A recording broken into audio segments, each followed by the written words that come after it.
I don't think they're ready.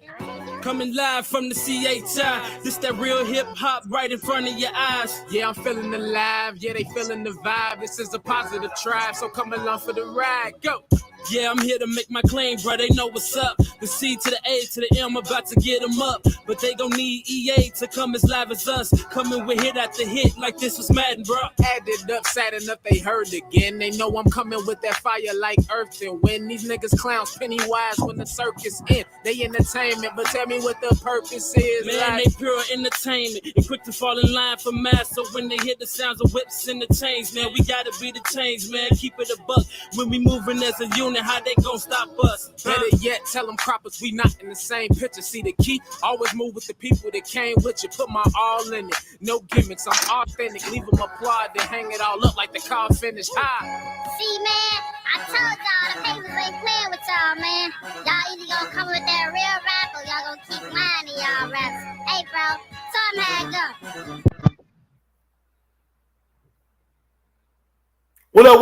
go. What up?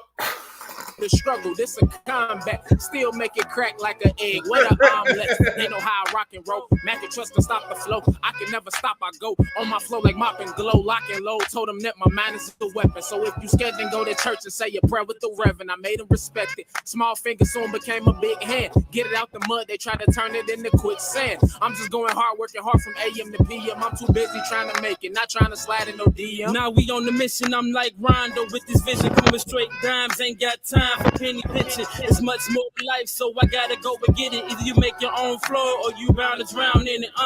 Yeah, you gotta learn to swim if you gon' catch the wave. But if I'm diving in, I'm doing it while the hurricanes. Ain't nothing impossible when it's day. So chances and opportunities is what I live to take, nigga.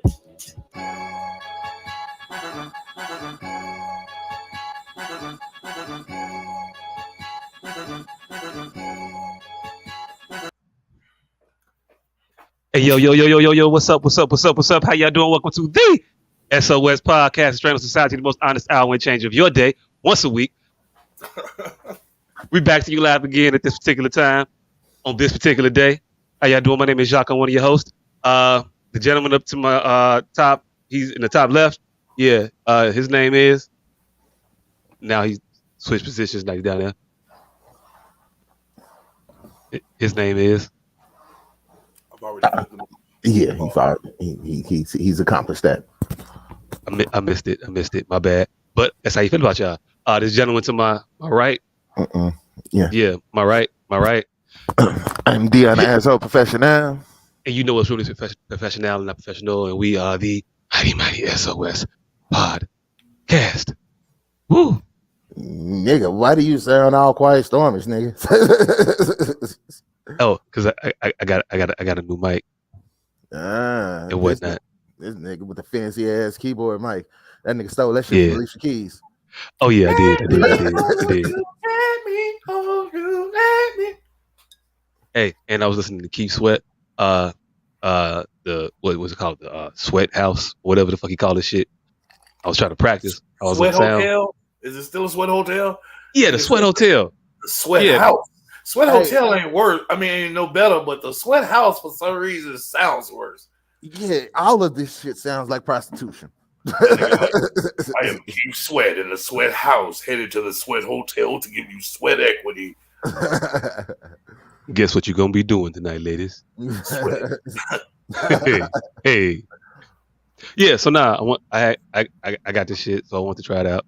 And yeah, leaves me to be the last minute. I thought I had did it early enough to where I could just come down here and just boop and come on, but yep, nope. Took me a minute, but I'm here now. Hey. Let me hold you, That nigga turned his camera off and just began to shenanigan. Hey, look, I'm surprised. Hey, look, I'm actually, I'm appreciative. I don't got to look at this motherfucker while he's saying some serenadal shit. Yeah. I don't want to be serenaded by it. Nah. I got on headphones, so y'all sound better in my. And now I heard it before I said it. So you know what? Yep. Sound better in my ear. No, I didn't say that. I didn't say that. No. That's not what I said. This nigga is able to preemptively pause himself. Hey, look, it's cool. You can see the play happening and unfold, and now time out. Just call it time out. Just call it time out. Nope. No. Let's go ahead. Let's go ahead and think about this. Yeah, call it a different play. Yeah, I mean, let's see if we could draw up because this ain't working. This ain't what it's supposed to be. No. Blue 42. Yeah, this nigga definitely tried to Omaha that shit. Omaha. Bandit. All right, cool. Yeah. So gentlemen, I don't know why I put an S on it. But gentlemen, it's been a while. Missed last week. That's fucked up. I just completely forget what day. I need a fucking hobby. I completely forgot what day it was. And since I've been sleeping 18 hours a day, I don't be knowing what the fuck going on. Motherfuckers kind of just blend in, like, Yeah, 18 hours. I've started a new sleeping regimen, roughly 18 hours a day. And it is fan-fucking-tastic. How could that go wrong? I'll tell you how. My legs are starting to atrophy. Oh. Hey, nigga, that's a horrible fucking sign, nigga. No. But everything else is starting to like reverse. Like years worth of abuse is starting to reverse, nigga. Thank you. Like years worth of physical abuse to myself is starting to. My skin is glowing. My hair is coming back thicker. Pause. I don't know if I'm talking about my own hair. I still felt like I needed to pause. Anytime you say thick, it just feels pause worthy. But yeah, I mean, yeah, a little bit because y'all be so yeah. So yes, continue. I recommend 18-hour a day sleeps. It's fucking fantastic. But then you have to get into some type of cardio afterwards because I am really regretting it. I'm finna start. I've been saying this shit for weeks that I'm finna start walking these dogs at 2:00 in the morning, but nigga, who are you recommending 18 hours of sleep to? Is the question. Everybody, you should get it. You should get every bit, at least try it twice a week. Shit will like your fucking lymphatic system will fucking get back in check. You be rosy in places that you ain't been rosy in years. Like your olfactory system will snap back into place. You be smelling shit you ain't smelled. I smelt the oven on, nigga. I smelt the oven on in the basement. And some bread burning with motherfuckers in the room, and the bread wasn't even burnt yet. It was just starting to burn. And motherfuckers was in the room with the shit and couldn't smell the shit. Hey, your interest into superhero powers can't be just fat man shit. Hey, this nigga is a precog for burning food. Hey, fam. When I tell you my fat man superpowers have finally fucking arrived, fucking leg atrophy, bread sniffing, 18-hour day sleep cycles. Nigga, it's here. Coronavirus have unleashed my mutant X gene. Hey, and those are shitty fat people superheroes, nigga. I mean superpowers. Nigga, you can preemptively smell bread before it burn. Not you can tell exactly when Popeyes finished dropping their chicken. Krispy Kreme donuts be ready. You supposed to know first, but you just don't. But right, yeah. It ain't like you got the power to. It's not like you can. I got the power to do good, fam. Nigga, you ain't got the power to have heroes actually make your food when you call. But all you can do is smell bread. See, you gotta. You're too selfish with your whims. You gotta add caveats to those to make them a true fat man superpower because it has to be in service.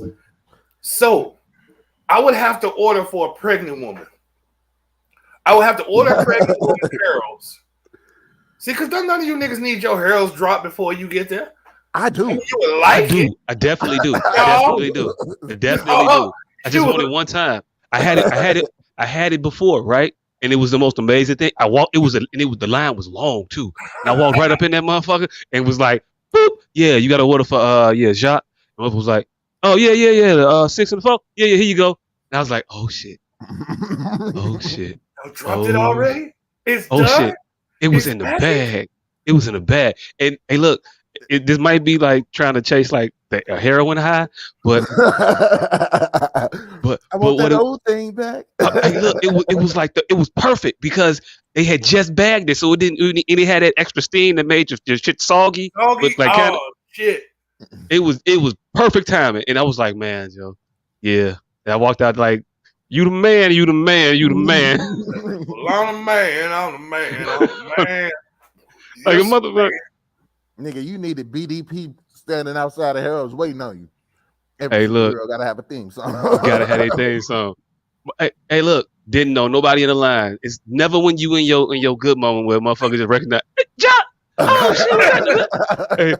Hey, wish I could talk, but you know you in line right now, not me. Holla. I don't have as much time on my hands as you do right now. I wouldn't talk, but I don't want my food to get cold. Right? You don't have you don't understand, but I mean you can relate, right? Well, maybe you can't. You're knowing a little bit. Wait till you get there. I don't know. It wasn't nothing that was gonna sound like nice. It's gonna be assholish because in that moment you be an asshole. Yeah, you got. There's asshole.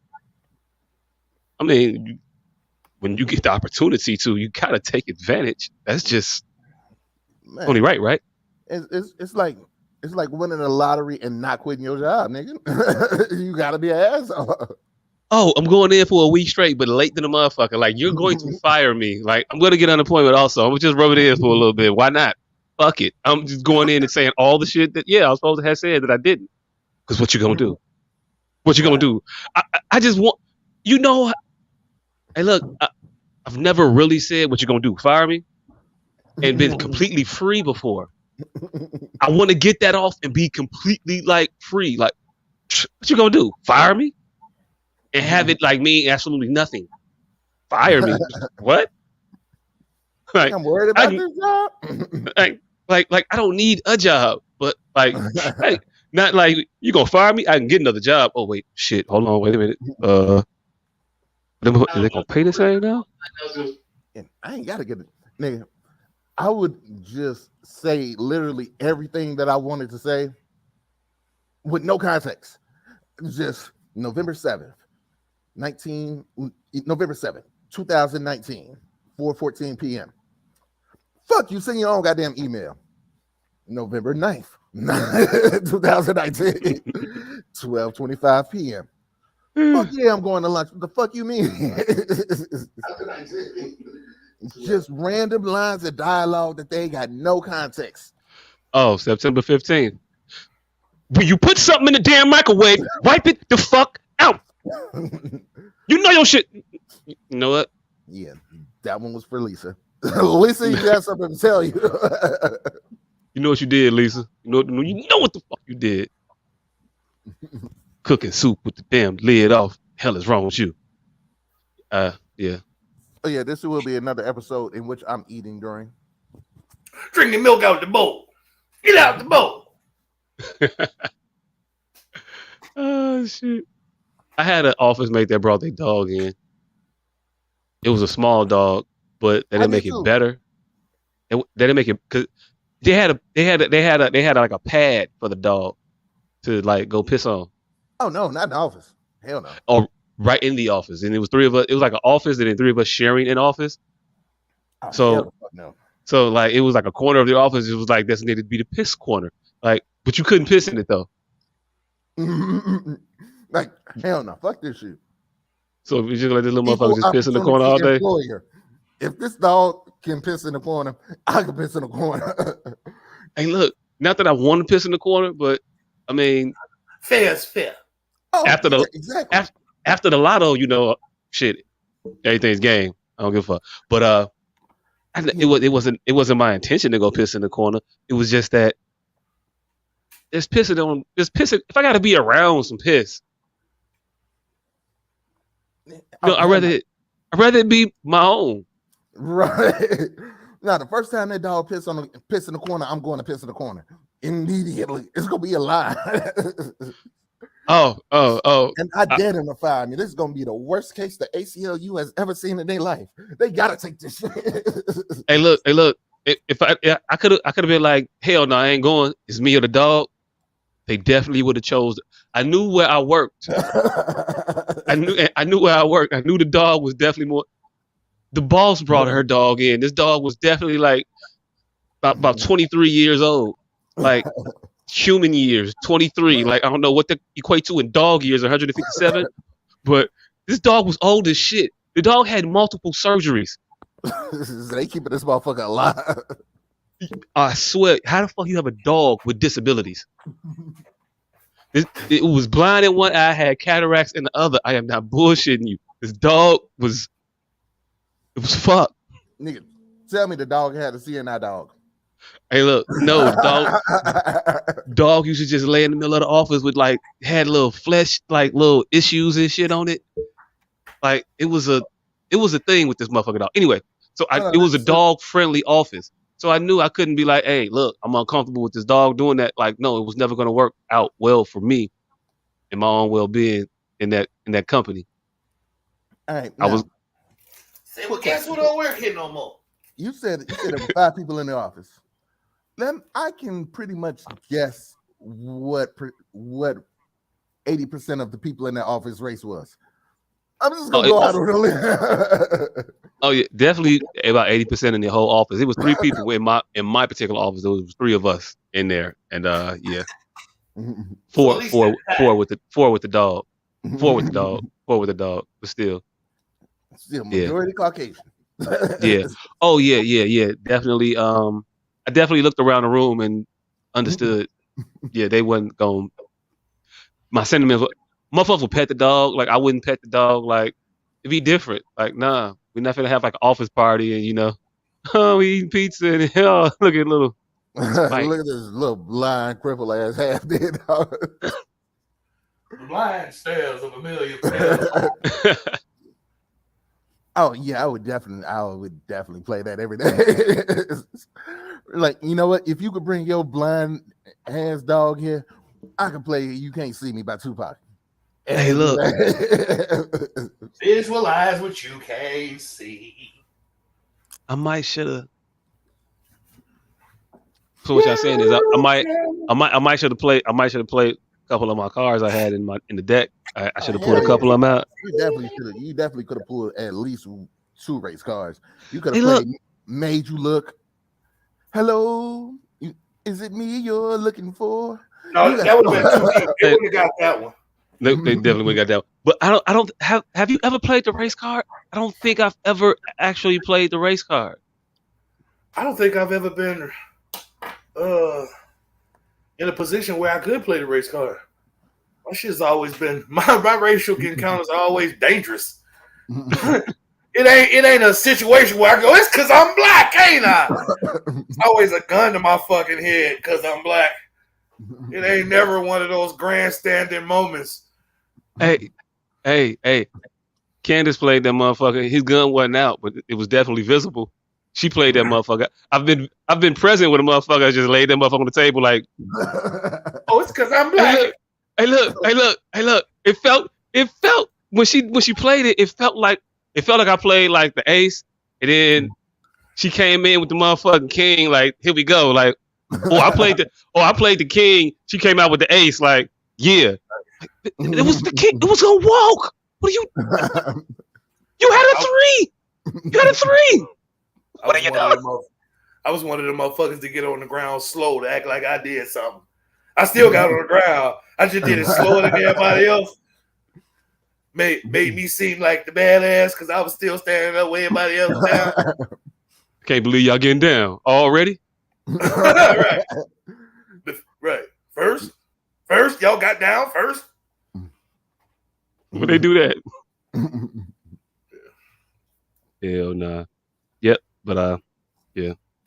I don't know where we at in these weeks. I don't know whose How week was we your on. week? Nobody ever said how was your week. Oh, he did. He did. No, it wasn't. It was your first. Oh yeah, it was. first, We've been going for a while. it was your first racial profiling, but I guarantee it wasn't your first harassment.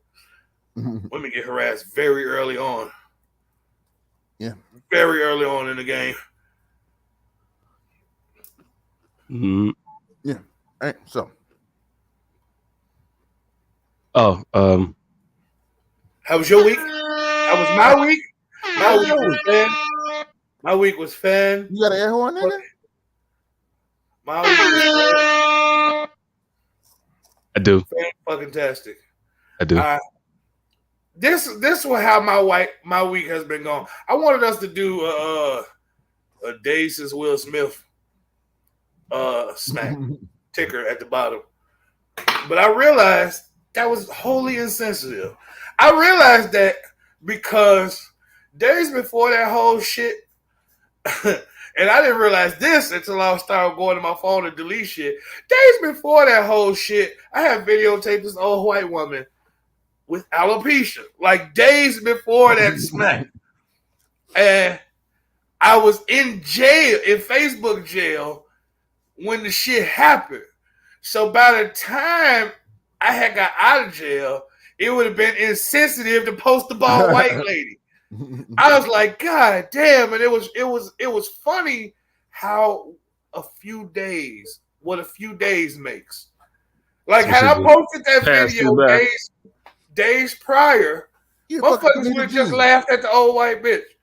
But since Jada Pinkett made a fucking scene and Will Smith smacked the shit out of Chris Rock, now balding bitches are off the table. And that felt swoop. I mean, this bitch was out here, didn't give a fuck. She had the Larry Fine. Nigga.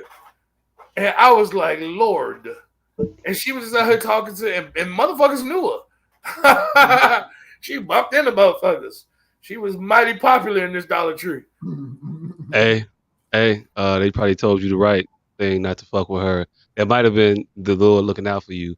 I literally did this shit to the old bitch. And I was in Facebook jail. I was like, ooh, I can't wait till I get out. And I had forgot. And I had got out like on a Tuesday. But by the Tuesday, the shit had already hit the fan that weekend. And then, like I said, I was clearing my shit out. I'm like, damn. Is it safe for alopecia? Is it safe for bald bitch jokes? Like, is the bald bitch joke out? It's over with for bald bitch jokes. It's not though. You can get it. You can get them off. Motherfuckers are still. I think I've seen a lot of comedians give bald head jokes now. I've seen people double down on Jada Pinkett, but I haven't seen a bald bitch joke, like not outside of Jada Pinkett. Oh, well, yeah. You know what? Yeah, I've seen people double down on Jada Pinkett. She might be catching all the flack for all the alopecia survivors in the world. Exactly. Can you? If this is a post alopecia world, can you make fun of other bitches, other bald bitches? Now, Jada Pinkett is fair game for multitudes of reasons, but can you make fun of other bald bitches now in this post alopecia world? Hell yeah. No. Not others. Not the others. You can make fun of Jada and Jada alone. And Jada alone, I think Jada has in one fell swoop taking bald bitches off the table. Like so you can't talk about none of the Wilson head motherfuckers? Fam, no, not right now. Edges, none of it. They've edges have been an attack point for millennia. I think Jada have taken edges away from men at least. Right, because I'm gonna say we just discovered edges. Yeah.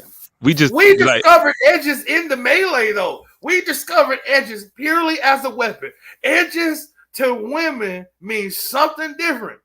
Edges to us, we know edges purely in its weaponized form. I mean, that's how they use it. When they talk about edges, when they talk about even when they're complimentary about edges, that was a shot at somebody in the room. Believe you me, I am telling you. Your edges laid. You don't mention edges in the room if somebody without somebody having horrible edges and you just ooh, it'd be awkward if you like, hey yo, look, girl, I like how you don't got no mole on the bit on your face. The guy here, you can't say that because it's just weird. You're gonna know you're talking about Keisha. But if you just tell Kima, hey Kima, girl, your edges is laid. Keisha don't know that you shitting on her non-laid edges. It's just, well, I mean, Kima edges is laid though. I mean, them motherfuckers is tight. She use a toothbrush or something. Like, you don't know what the fuck is going on. I don't know. Do they use toothbrushes? I think toothbrushes are like the universal tool in the black household. But I think his point is like we don't even know how to use that as a compliment. We only know edges when motherfuckers is out here looking like Mike Tyson on the side.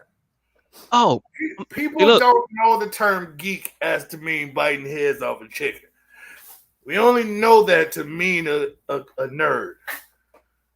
Hey, it has completely changed forms. But women don't understand. They have weaponized edges.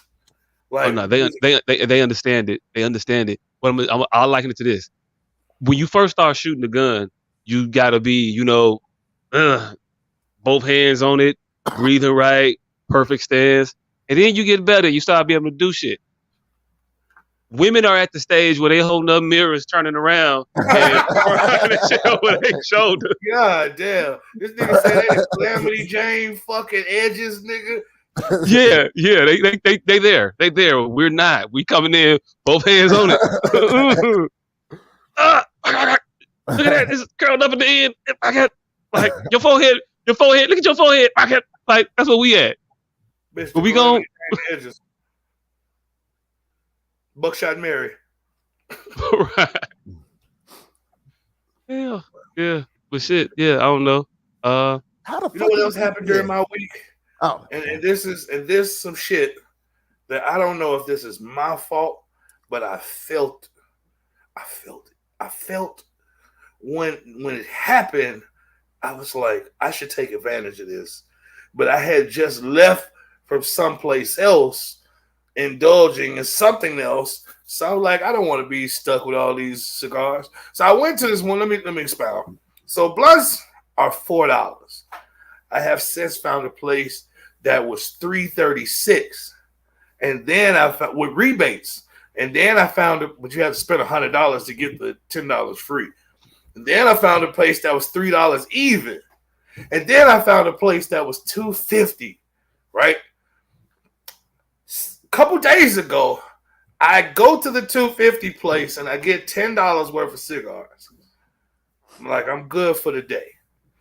So I go around the corner, like I say, I'm just going to different stores looking for the most reasonable cigars. And I got them from $4 across America. But I've whittled them down here to $2.50 to one store that sells them for $2.50. So just off happenstance, I go to this another store to see how much they are now. Oh no, $2. $2. Grab a pack, because as I say, I just grabbed $10 worth from the last store. So I get the $2 pack and I leave. I come back the next day because now I need cigars again. The chick who was in there is gone. Hold on. Time out real quick. You've been buying cigars this entire time. Am I wrong? You've been finding them for different prices, and every time you've been picking up cigars. Yes. At various prices. Yes. This is all the course of a day, right? No, this is the course of a month. Oh, okay, all right. I'm thinking you having the world's weirdest day of visiting convenience stores and buying cigars. No, this is okay. This is over a course of a month. I smoke about like anywhere from 10 to 12 cigars a day. So this is over a course of a month. I spent about $10. Like I said, at $2.50. So I get the $2.50 blunts. I find the $2 blunts. I go back the next day because now I need to re-up. I'm like, ha. I go in there. Now it's a different clerk. Motherfucker was like, no, these $3. $3? I just bought him out of here yesterday for $2. He's looking at me. He was about to go there. He was about to go there. He's like, little Mexican lady. I'm like, yeah, nigga. He like, oh no. Man, so look, right? You fucked up your connection. He marked him up to $2.99. I'm like, man, I'm not paying no fucking $3 for these motherfuckers. They $2.50 around the corner. So as I walk out, he like, you can get it for the $2.50. I'm like, all right, fuck it. I'll buy them just so I don't have to go around the corner. Now, today, which will be the third day, I go back today just to see if the little Mexican lady is in there. This nigga in orange sticker the boxes. So everybody know the price of these motherfuckers now. You win this time.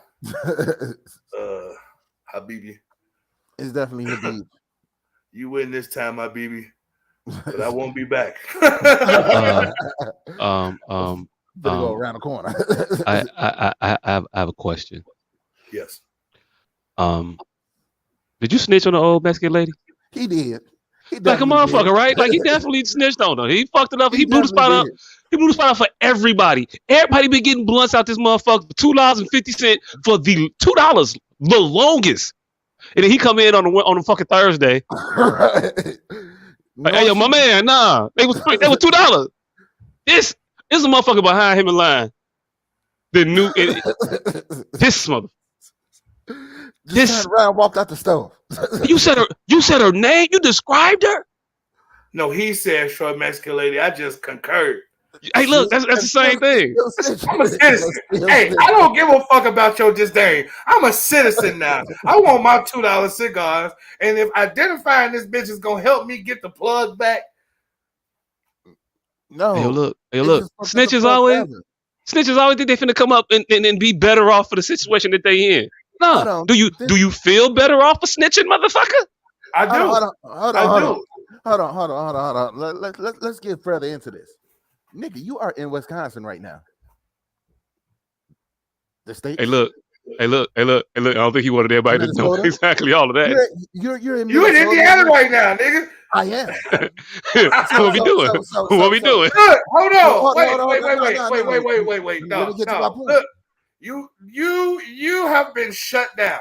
Look, you open up your whatever you about to do about snitching. Yeah.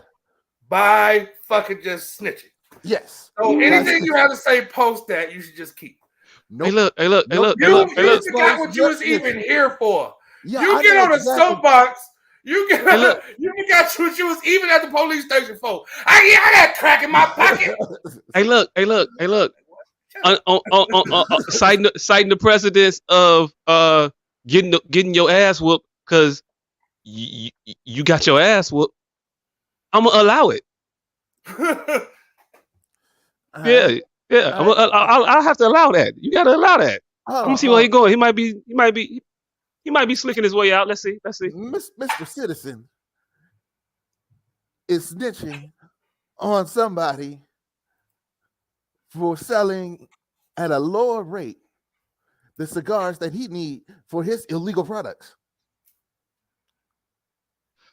Oh damn! You snitching now. I'm snitching. Shit. Hey, look, I gave you like the first. I gave you the initial snitch because it was lightweight. It was a lightweight like tattling. But like now you treading. No, I'm all the way in. Hey, look, you slippery slope into the full blown rat. Don't you regret pushing that further? No, I'm all the way in. Goddamn. No, not you, him. I had shut it down. I knew this could bring us no good. I knew we could. When he started out, it wasn't even 30 seconds in. When a nigga say, "Wait a minute," it was like fucking Flashdance being a musical. Like y'all singing, of course I'm gonna dance, nigga. I'm gonna dance. It's like when a motherfucker like, well, shouts gonna come on.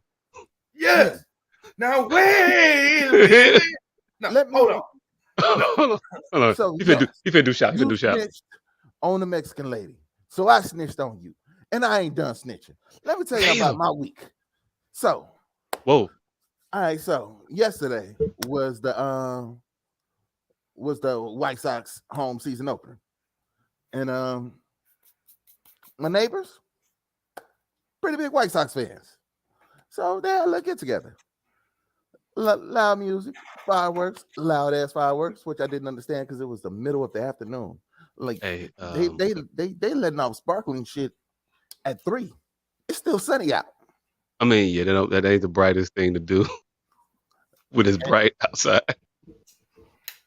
And so they doing their thing, and I'm in the crib chilling. I'm like, all right, cool. This just it just lets me know that it's okay for me to be loud as shit. So y'all go ahead and rock out. Y'all can have y'all 5:30 in the afternoon as celebration. Enjoy that shit. So white guy down the block apparently wasn't too fond of the fireworks. So this redneck ass motherfucker is out in the street calling the police. And I know that because I saw him when we was on our way to the liquor store right around the corner. Motherfuckers in the liquor store say they heard fireworks, thought somebody was shooting. I'm like, that's right behind my crib. Well, hey, look, you Inception level snitching now. I told you. You snitching on a motherfucker while telling a story about snitching on a motherfucker while snitching on a motherfucker about snitching on another motherfucker. Like you like 9th level inceptive level hey, look, go continue. And I don't know why we gonna be moving back, but continue. Yeah, it's gonna get deep. So yeah, so they had all that shit happened, and apparently the police came through. We saw them outside. Fat ass cops. So they looking trying to find out where all this shit happening at, and we come back, go outside, and the neighbors telling us that the police came by. They were all in your backyard. Like, well, why the fuck they in my backyard? A lot of telling going on in this story. It is a lot of telling. Everybody tell. God damn, particular 1, 2, 3 tattletale way. Motherfucker come over there and just start telling on everybody. Everybody started telling on everybody. Right, you can't even get on this block without telling who you coming to see. On at least 4 motherfuckers. You got to tell on who you coming to see just to get on the block. The neighborhood is watching. Yeah, his neighborhood is watching. He don't have a neighborhood watch. They got a neighborhood is watching. Nigga, they got neighborhood seeing. They got neighborhood stare. Like we're here, fam. It's Mm-hmm. What you doing? What you got going on? Where you going? What you doing? I'm living the citizen life, goddammit. I look, Daddy. Everybody doing the illegal shit. I look, Daddy, like a damn snitch. like a damn snitch. Now I need to go roll me a blunt. Somebody right down now. Now I need to go roll me a blunt. Nope. Hey, look, smoke them while you got them, because anybody else gonna give them to you. Fam. You know that motherfucker be snitching, right? You know he be telling. I ain't gonna tell on them all. I'm rolling this one as soon as I find this motherfucker. And I got like 4 of them over there.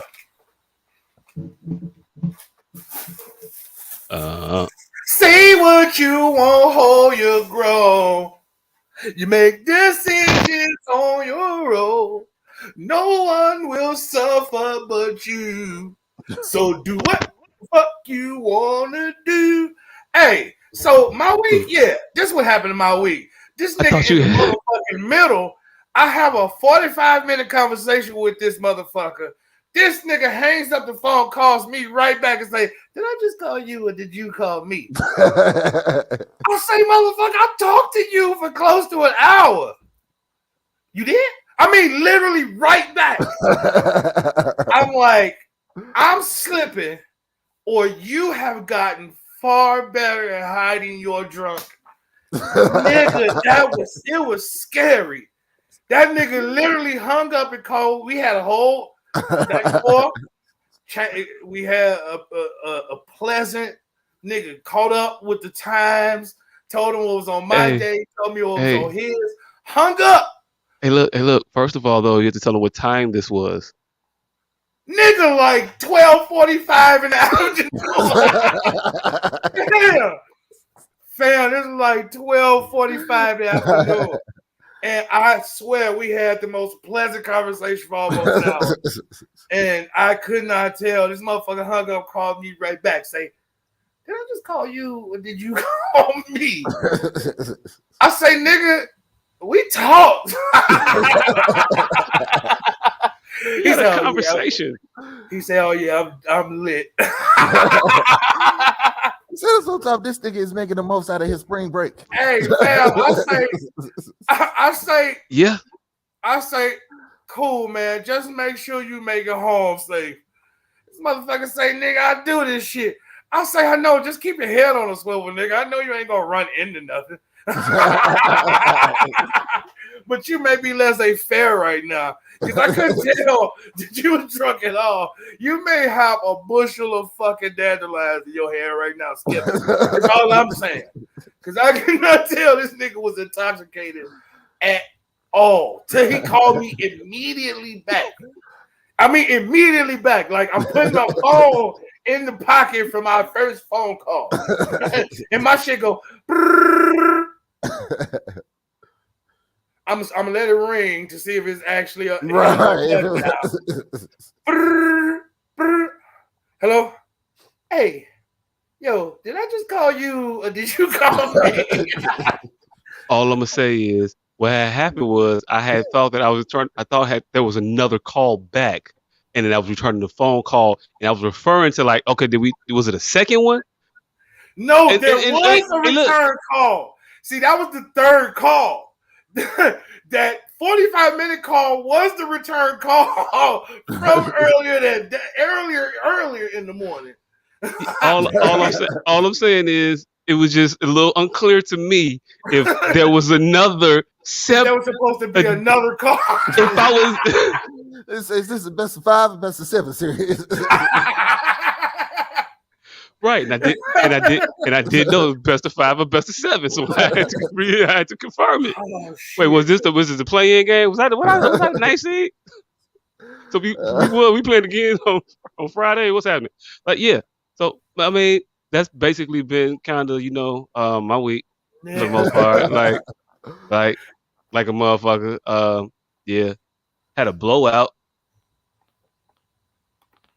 tire at a big ass hole in it. Like, yeah, that was a thing. Pause. Oh, shit. Wait, I got to pause.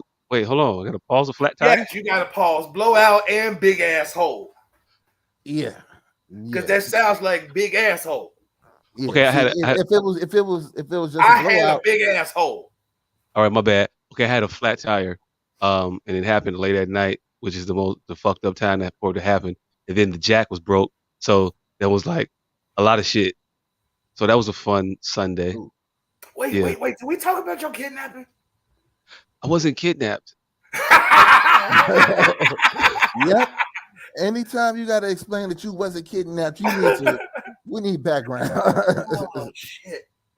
I don't know if I provide that background, or somebody else want to provide that background. No, we don't want to rehash it. I just want to know if we talked about it already. No, we haven't. I wasn't kidnapped. I wasn't kidnapped, but I had a very concerned, but also very ill-equipped Jack Bauer team. Hey, hold on. I don't watch not Jack Bauer. I don't watch that either, but I was on my part of this whole what's her name? Kerry Washington saga. I had one job, and my job was done. I was on my part. The little Mexican nigga, I was him. Motherfuckers is out there. What we doing? All right, hold on. Damn, I got you. We literally need to start a Patreon because we cannot tell this story for free. Cannot tell this story for fucking free. It can't. This one, or the doorknob ass whooping story. Like you got a lot of stories that we have. These motherfuckers need to pay to hear. Hey. I'm mad I brought it up. I be losing some rounds out here. Yeah. Right, so you got to tell me that when this shit ends. Yeah. But now I'll tell you the Jack story. So yeah, trying to fucking jack up a car in the middle of the night. I was alone, and I was seeking for help, and I was at the point where I was so frustrated that police were passing me by, and I was in the middle of the street. I was in the middle of the street doing jumping jacks, trying to get their attention. Like, help, motherfucker, help! It's late, and this jack don't work. I pay taxes. This is some bullshit. Yeah. Where is the police when you need them? Where the fuck is the police when you need them? And I was on set. And I was on 71st. Oh shit. Yeah. And that was also another reason. I was like, hey, yo, look, police, help, police. I don't want to be on 71st just alone. Hey, there is no good 71st end that you want to be on. No, not at all. Not at all. Like I don't.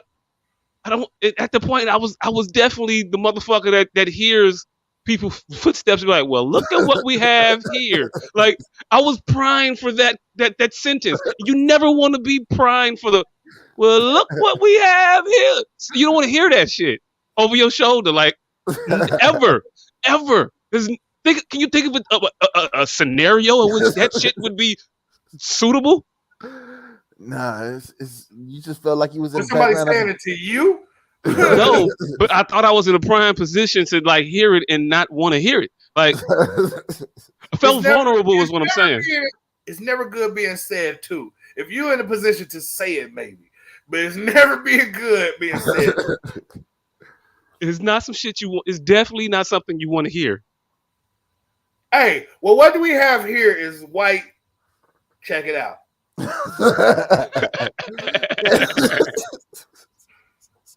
Hey, yo, look, you never want to check it out. Just reference. There's nothing you ever want to check out. Never anything you want to check out. Never. I've never in life wanted to check out nothing. Period. Nah, fam, bring that shit out. Nah. Nope, I'm cool. Nah. I'm good. Last time I tried to check some shit out, motherfucker took my bike. Fuck that. Nope. Nah, motherfucker. And checking shit out over there. Nope. Nah, I'm cool. Fuck that. Keep your head on the swivel. On the swivel like a motherfucker. Swivel, young people. That's why check it out.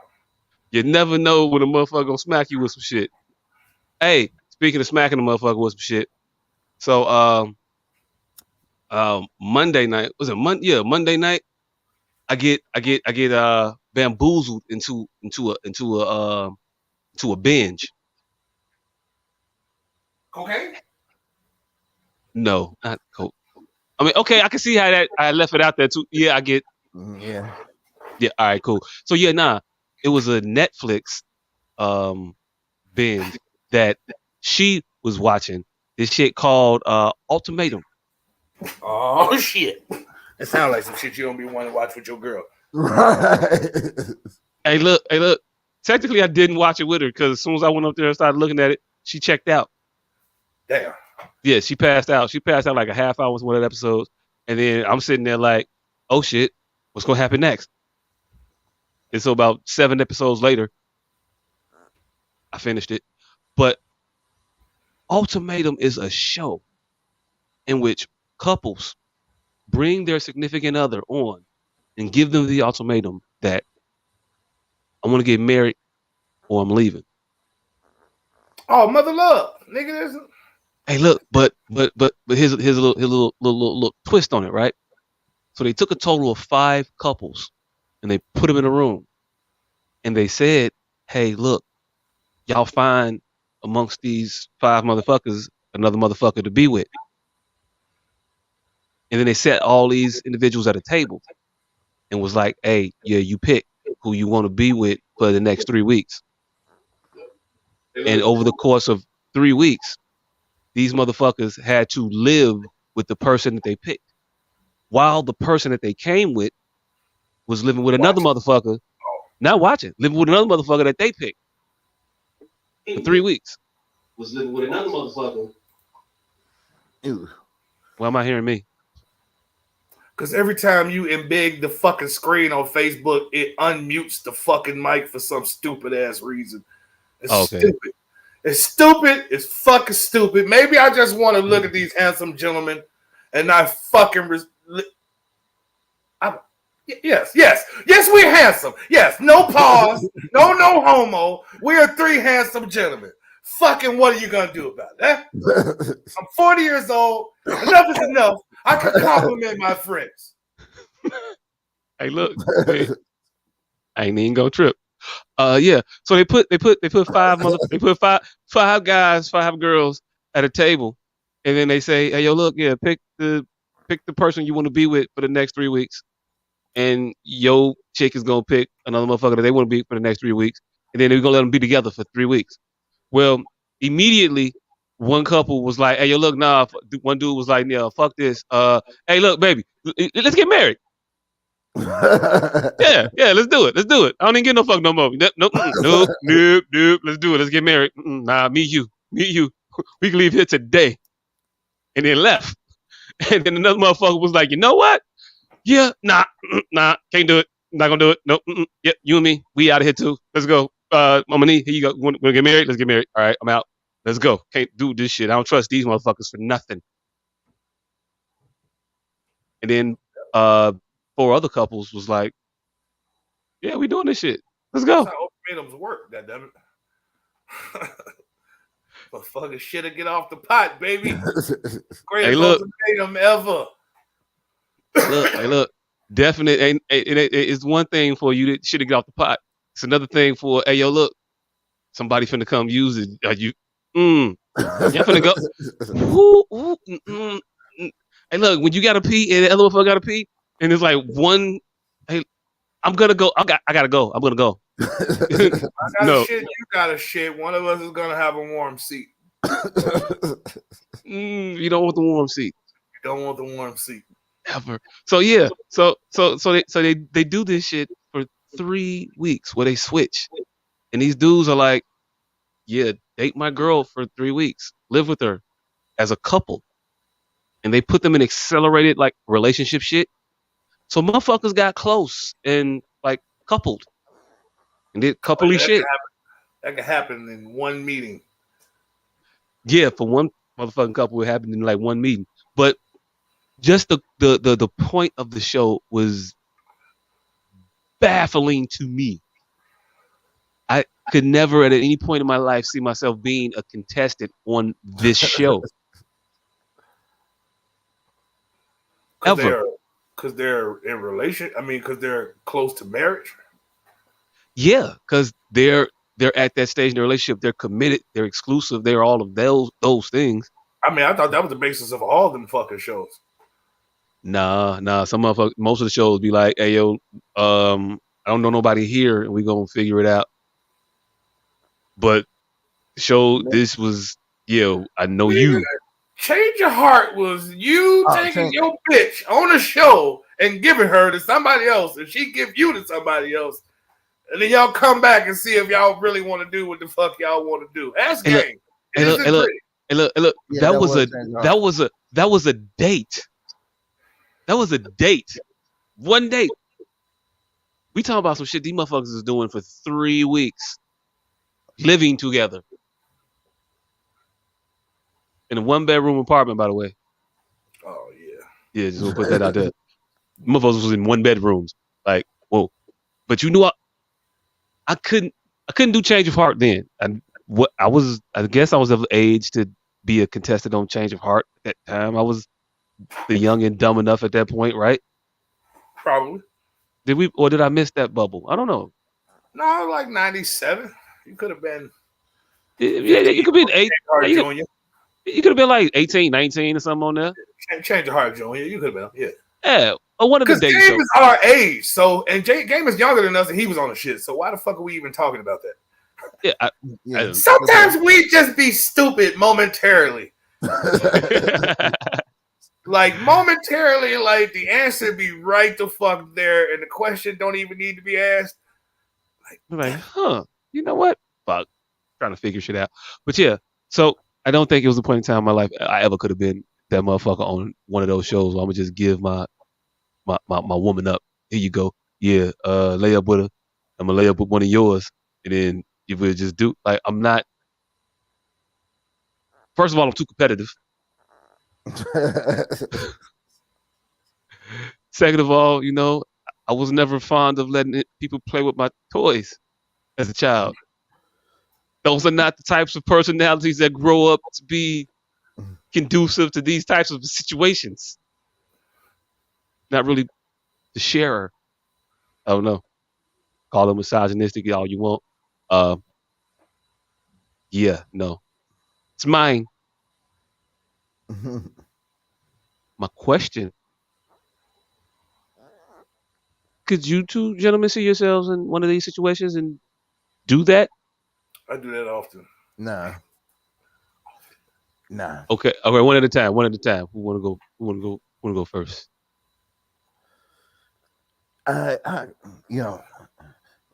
Once you go out, there's no going back.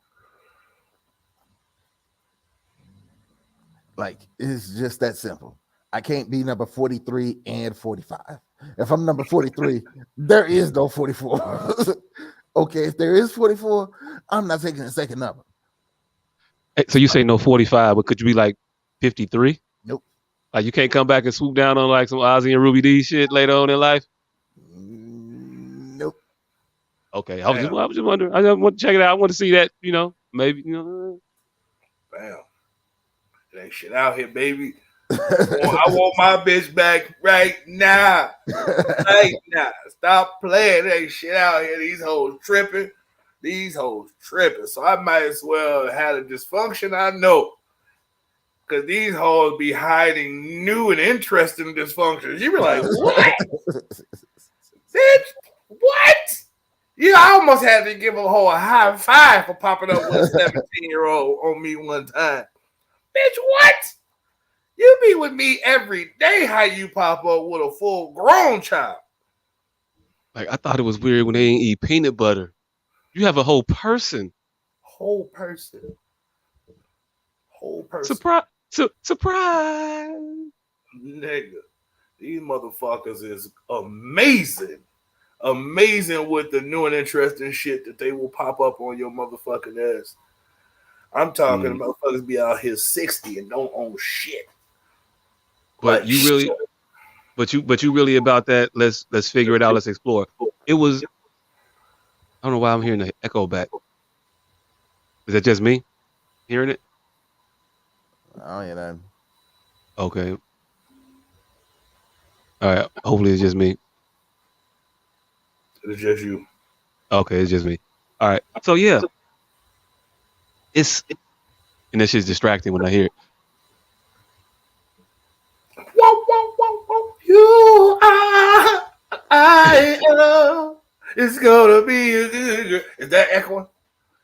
No. Deeper and deeper. It's just when I talk. Sure look down. I hear it click back. But to me, when I'm pushing inside, you pushing inside you. Yeah, that don't help. That don't help either. All I want to do is be with you. Sure looks down. Hey, Mac is out of jail, everybody. Who? Mac. Jail shot. Oh, word? Yes, sir. No Limit just went back on tour. Mercedes, Mia X, the number 2 albums that never dropped. Everybody's favorite coming soon. All the shit from the back of the magazine. All the shit from the back of the album booklet that never came out. Nigga. We told you it's on the way. Right. Yeah. And what I'm after seeing all of the No Limit girls, I am 1,000% sure that these new bitches age horribly. Like they age differently now. Every time I see a bitch say she finna turn 30, I'll be 30. Oh shit! Damn, these hoes age like milk on a hot counter now, and it's hard to tell them that because they be still fine. Like, so it's like an oxymoron. You still fine, bitch, but you 22. Why do you look 73? You look like you and Angela Bassett look like badass twins. Now, of course, I'm finna say she bad, so I'm finna say you bad, but you 24. She's 64. There's situational badness. Angela Bassett is bad, and then there's a disclaimer put on top of it also. Also, she's competing with you 20-year-olds.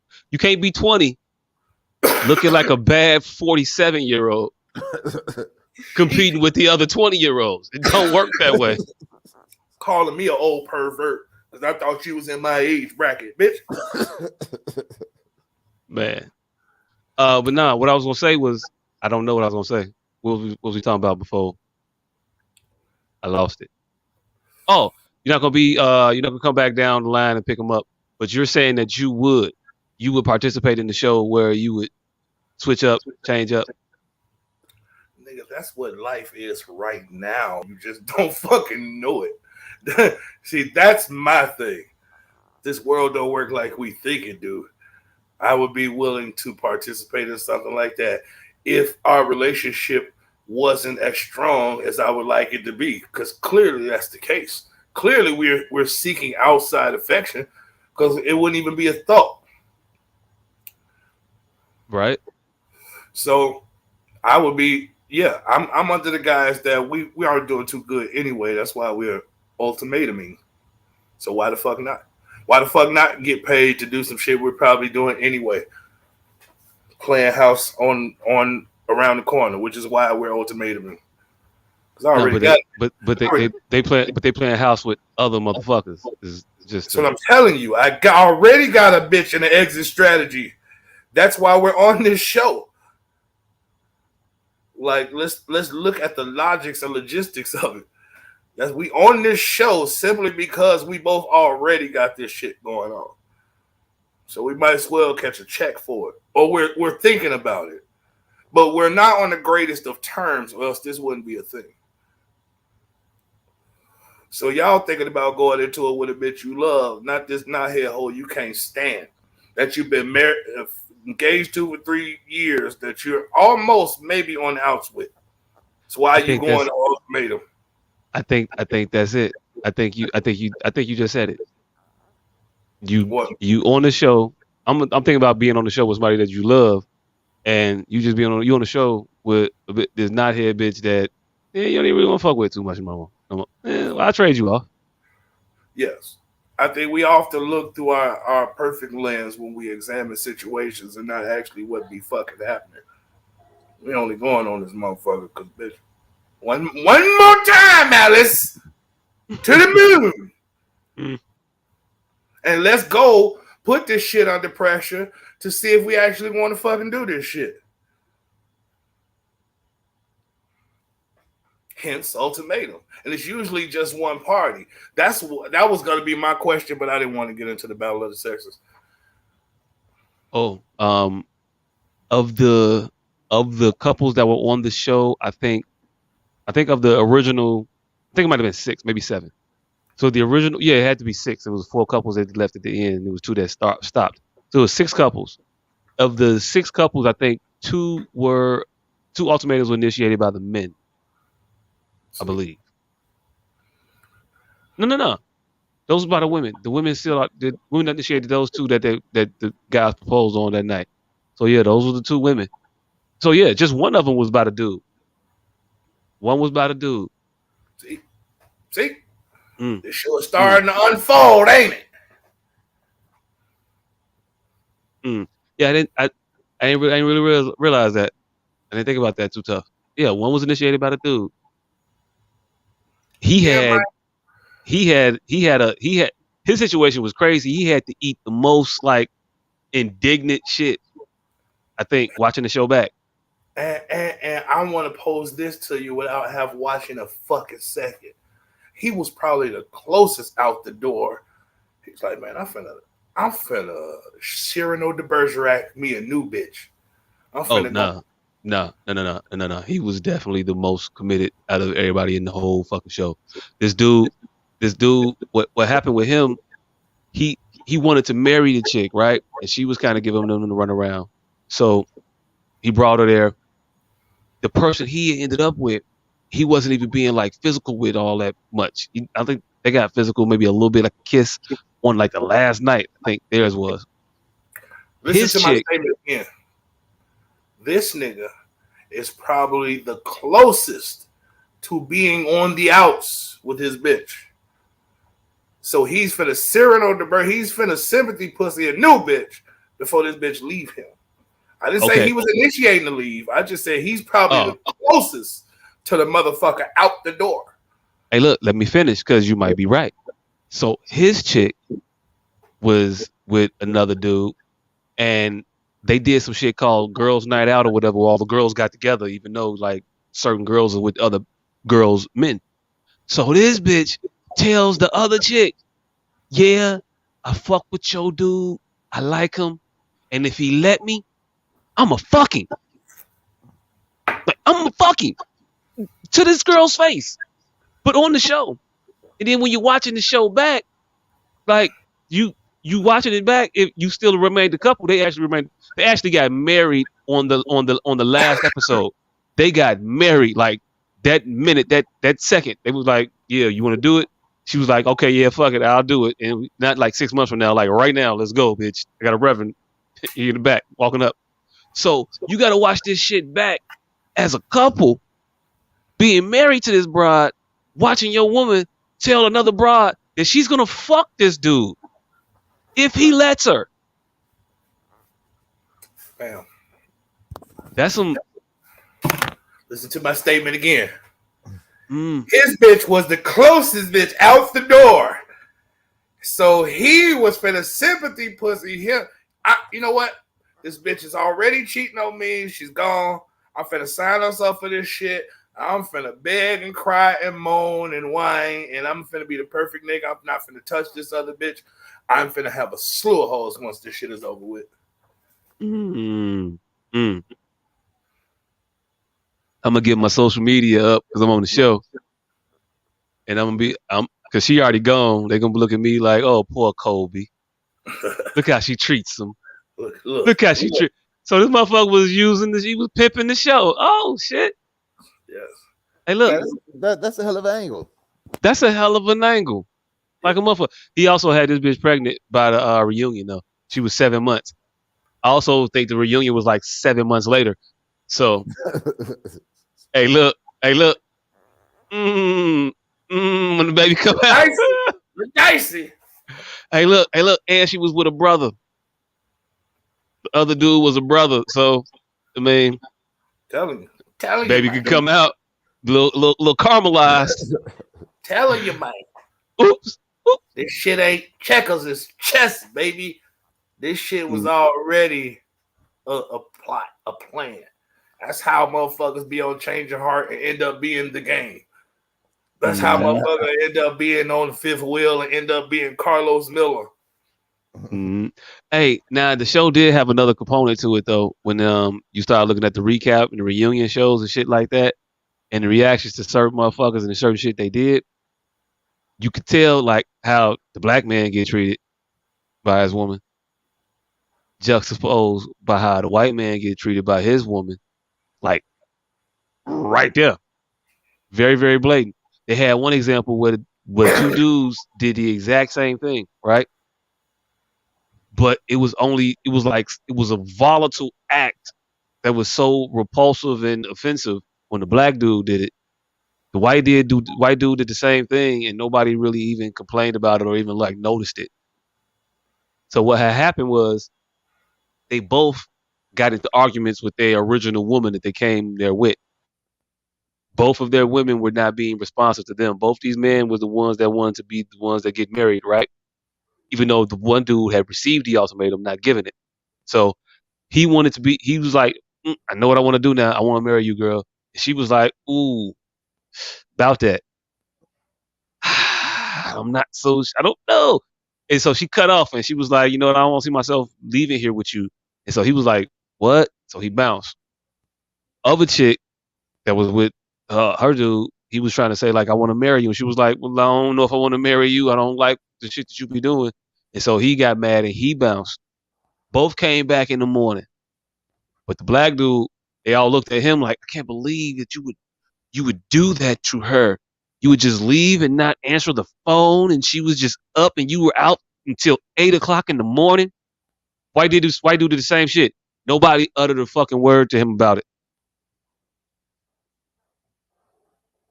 Matter of fact, the girl whose guy stayed out till 8, and she was like, that was the last straw. I can't do it anymore. I'm breaking up with you. Came over to console the chick who boyfriend had stayed out till 8, and she was like, and she came there. She was like, I mean, yeah, it's kind of late. And then dude showed up while she was there. She was like, well, this is awkward. I'm gonna leave. Let you guys talk. But when her man came home, she didn't want to talk to that motherfucker at all. Wasn't none of that shit. She saw how it was just weird to see how she saw how the other woman reacted to her boyfriend coming home to the way when her boyfriend came home, she swung at that motherfucker. Man. Brother get punched in the face. White guys just get told, you're gonna talk to me. Dude was like, bitch, I'm hungover. I can't say shit to you. The brother came in, was trying to talk. The white dude was like, look, I'm drunk, bitch.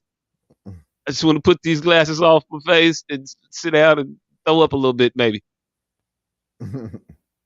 But yeah, you can see shit firsthand, like a motherfucker. Now, not for nothing. The brother that was getting treated so unfairly was not with a sister. I'm gonna go ahead and put that out there. Ooh. Yeah. Brother Umar is not surprised. Hey, y'all see God damn. So the white chick just swung on? Nigga, did y'all see fucking the Keenan Mitchell announcement?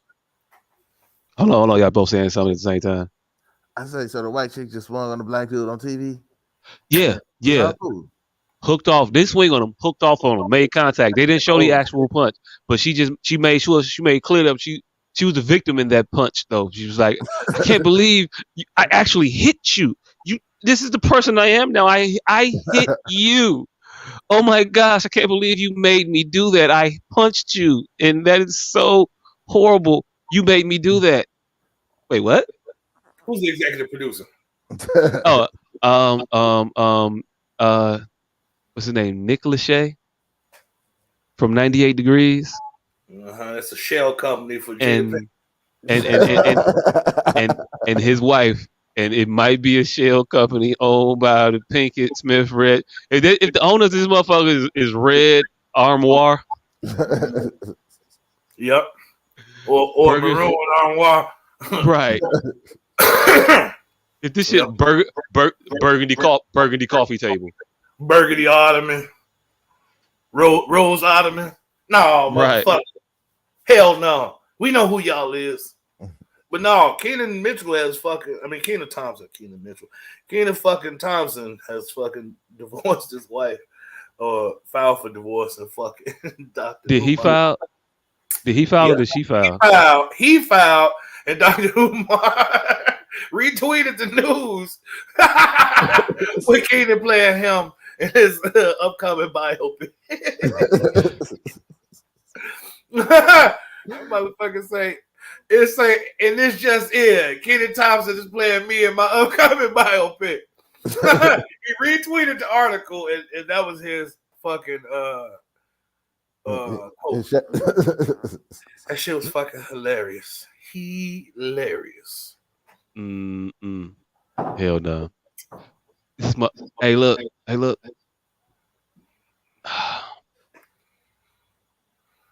I think anybody can treat you wrong. It's looking like motherfuckers of all selective tastes is having problems out here in these streets. Just saying. Meanwhile, Corey Hardwick out here, he's straight. I ain't heard that motherfucker complain now one time about his marriage or life. Is it me or have we laid off for Cam Newton ever since we started getting on Russell Wilson ass? Oh, that was the no, they fully got in Cam Newton's ass earlier today. I'm talking about as Pause. far as the lame shit has been going. I've been seeing him make his rounds around more grittier areas. No, it was just a function. It was just a function of that of him not wearing the women's clothing anymore. And you know, Wow. after LeBron started putting purses out there, you know, it kind of how many of these fights can you have about motherfuckers wearing shit out the misses section? You know what I'm saying? Yeah. Well, we've seen to forgive all my ups. Wait, what he? All my ups started that shit. All my ups was the first motherfucker in the skirt, and then Cam Newton, and then fucking Oh, well, Kid Cudi was uber recent, but hey, look, I don't know who started this cross dressing shit. who started this ungangster shit? I actually do. Fucking Tim Curry.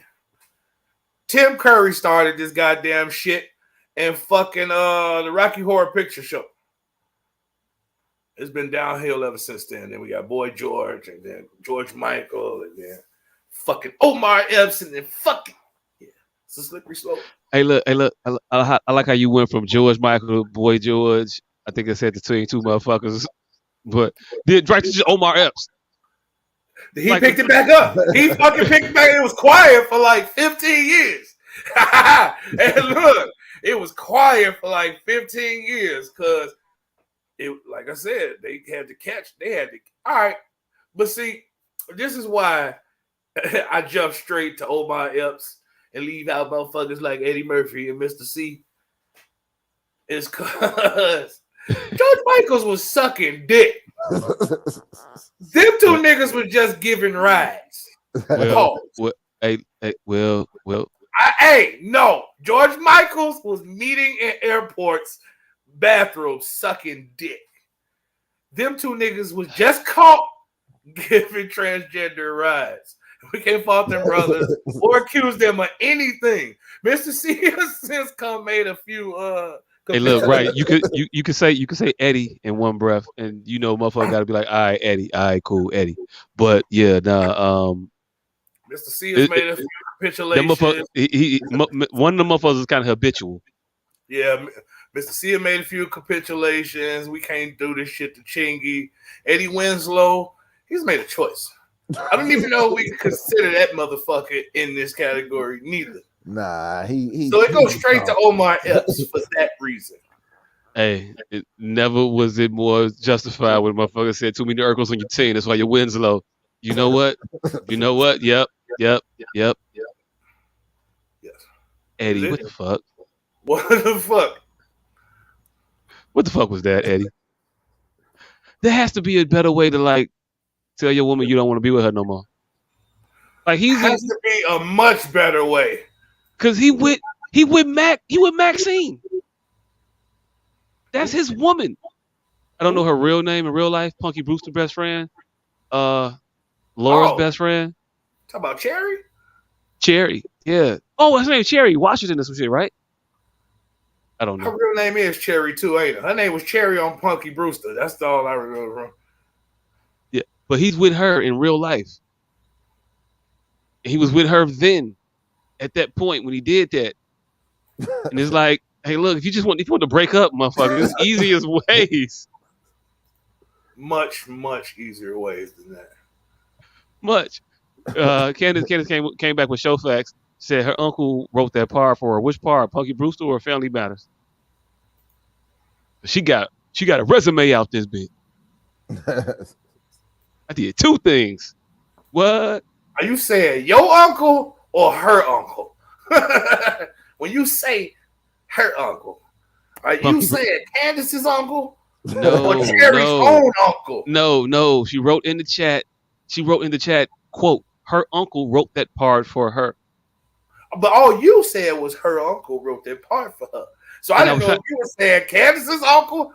I I acknowledge the confusion. I was trying to address it, but yeah, All right, well, nah, thank you. the Punky Brewster part. That's what So she was saying. cherries on. Hey, look, nepotism worked out for the underdog one time. Ain't that a thing? What you won't do. Mm. is But for but now speaking of Cam Newton, he was in the news today for some views he had on the $1 million worth of game podcast. Uh um if our producer, I wanted watched to. that entire fucking podcast, and I don't know what the fuck to think about it. I don't know because I have been very unfocused lately. So, do I like Cam Newton? Like, Hey look, Cam Newton's an enigma. It's the second segment. It kicks in like 6:53 or some shit like that. And I think you were already there. It's more You to own it. every person that got money, or every person who's rich isn't a real one. Wait, hold on. So this is the because we can't just play it straight through because they'll hit us with our shit. Yeah. So we'll be talking through this video from time to time, speaking some things about it. But it's real. It's not very long, but he's been getting a lot of negative feedback for his misogynistic views that he expressed in this particular podcast interview, whatever you want to call it. Yeah, I guess it would be just a podcast interview. Yeah. So he got a lot of backlash for that, for what he said. You might have heard in the media a lot of like one part of what he said. No, additional words, but just one part of it, one particular direction of his judgment. We're gonna play it in its entirety, so you can hear the just overall judgmentalness of one Cam Newton. And hey, look, take it for what it is, but I don't know what you call these things when you hear the in totality of it. But let's hear it, and then we'll come back.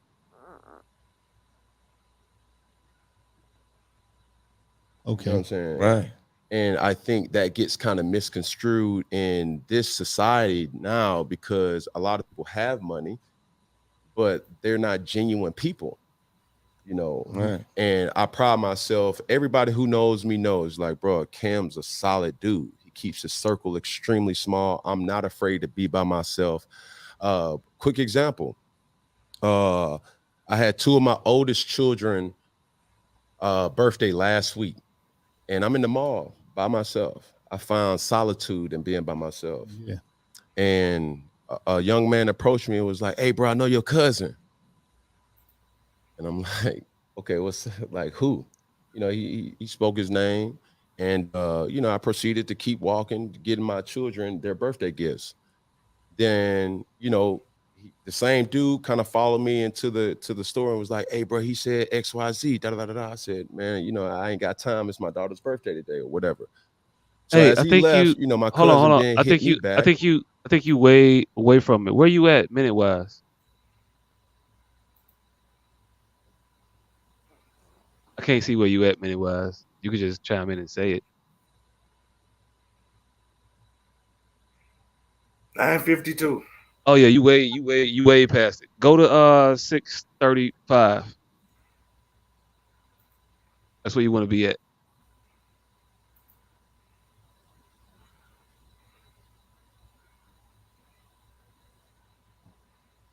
So I'm not one of these dudes to be like, bro, I'm gutter, I'm this, I'm that. Man, I had a perfect example of what a man was in my life by my father. Mm-hmm. My parents has been together for 36, 37 years now, and it's a beautiful thing. Mm-hmm. I grew up in a 3-parent household, my mom, my father, and my grandmother. And when I heard that the first time. Did you say 6:30 or 6:50? Woo, man. 6:30. You right on it. You right on it right now. I was waiting for that third. Okay. Yeah. The first time I heard that shit. And I knew what a woman was, not a bad bitch. Okay, what's the difference? A woman. Okay. A bad bitch is a person who's just, girl, I'm a bad bitch. I'm doing this, I'm doing that. I look the part, but I don't act the part. Okay. You know, and it's Hey, a lot of hey, women real quick, who are real bad quick, bitches, and real I quick. say bitches. Is anybody confused about his definition of was interpretation of what he's talking about when he means bad bitch? Nobody's confused about his motherfucker press acumen. He sure didn't want to point out a particular group of people. I know he wanted to fucking push that into our head and make us the bad guys, but it didn't work, Cam Newton. We're not gonna say it if you're not gonna say it. So no, he didn't accurately describe nor single out a group of people. So the fucking group that responded. But we don't know what he means when he says bad bitch and women that express that mentality. It's this one video, goddammit, where this white boy run up on the thing and say, "You don't try to chill. You keep." We all knew what he meant. But if you're not gonna say it, Cam Newton, we're not gonna say it. Expound, please. Okay, all right, go back to it, but we know what he meant. In a way, not to degrade a woman, but just to go off the aesthetic of what they deem is a boss chick. Now, a woman for me is handling your own, but knowing how to cater to a man's needs, right? And I think a lot of times when you get that aesthetic of like, I'm a boss bitch, like I'm a this, I'm a that. No, baby, like, but you can't cook. Okay. You don't know when to be quiet. You don't know how to allow a man to lead. Now, a lot of women, now the kickback of that is be quiet. I'm gonna be quiet for the man and handle his business. You know, that's what they say. Or I'm gonna be vulnerable. I'm gonna be submissive to a man and handle his business. That's what they're gonna say. So what is your? But it's ways to do it. And I'm not just about to sit up there and beat up my queens. No, I ain't saying like that. Pause it right quick. Pause it right quick. Pause it right quick. Because this is the part right here I want to make sure we pay attention to, because this is the one part of the interview that nobody has acknowledged even took place to this point. Right? Okay. So I just want to point out what's happening right here. He's shifting his commentary now from women, and he's expounding upon it. A part is more so of how individuals should be in relationships. So go back. You can go start back.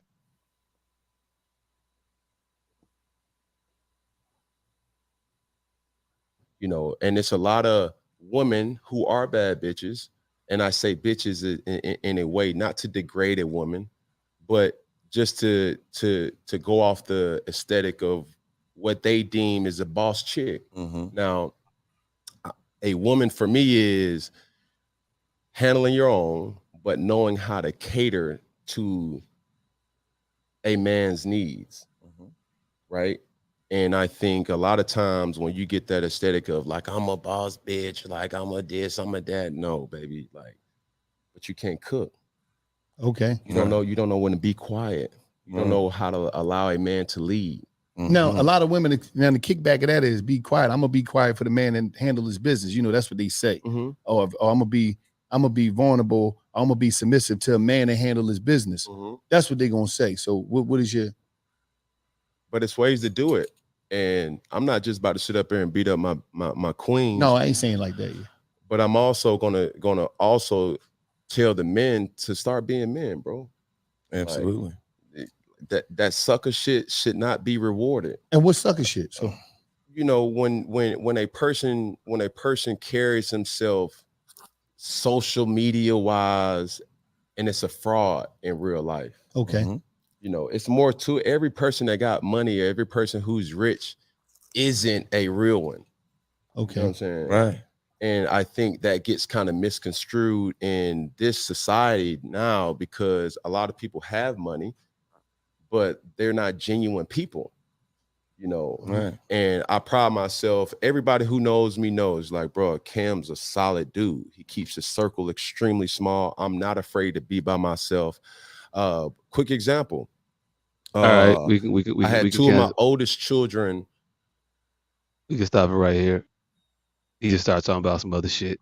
They got nothing to do with what we talking about right now. You hear that nigga kids' names? Aquilas Javamente, Suavemente Jr. Yeah. His kids. Bergerac the third. His kids have some interesting Silk names. Coat. He got a kid named Silk Coat. Persephone Williamson Johnson Don. Yeah, they got some. There's some different names for those children that he had. I mean, Apple. Ain't no Lesters and Leroy's and Johnny's, Bobby and his. Nah, they're unique in the motherfucker. I'll just say that. Hey, look. What's the name? Gucci Hirachis. Rock it out. Nah, it's one named Dior. I know that. Yeah. It ain't just the one names. He didn't say none of them. He said just one name. Gucci Hirachis. No, it was like it was one name. Pencil skirt. No, he was just naming two kids at the same time. One is named Pencil Skirt, one is named Dior. Like, it wasn't Dior Pencil Skirt, it was Pencil Skirt and Dior. Yeah. Oh, listen to that shit. All his kids got stupid ass names. And he was naming them. They all had two names. China Israel. We call that nigga Boo Boo. Like, listen to the interview. He was saying Dior Pistol Pete. His name is Aduna Man. Like, what? All your kids got stupid ass names? What? Skylar Diggins. My bad, Skylar. I think one of those last names, she had control of that. But I mean, Skylar. I've heard Skylar before. Skylar's one of them weird ones. It's like boy or girl. We went to school with a boy named Skylar. White. Black. Yeah, you motherfucker, you. Why the fuck did I do that? He was on the first floor with you. I would have made notice of that. I don't know how y'all missed. I don't. Anyway. Oh, you talking about a goddamn grandma? Yeah, I was Anderson. Was it Anderson? Way too busy fighting. Way too busy fighting. You know, I was on edge there. Mm-hmm. What do you got? Jaden. What are the names? I can't read them all. It said Jaden, Shakira, Chasen, Sovereign, Dior, Comatus, Caesar, and Cashmere. Hey, look, I know I butchered some of them names, but I'm on vacation this week, and it's not a lot of it's not pressure for me to call the right name out, say it the right way.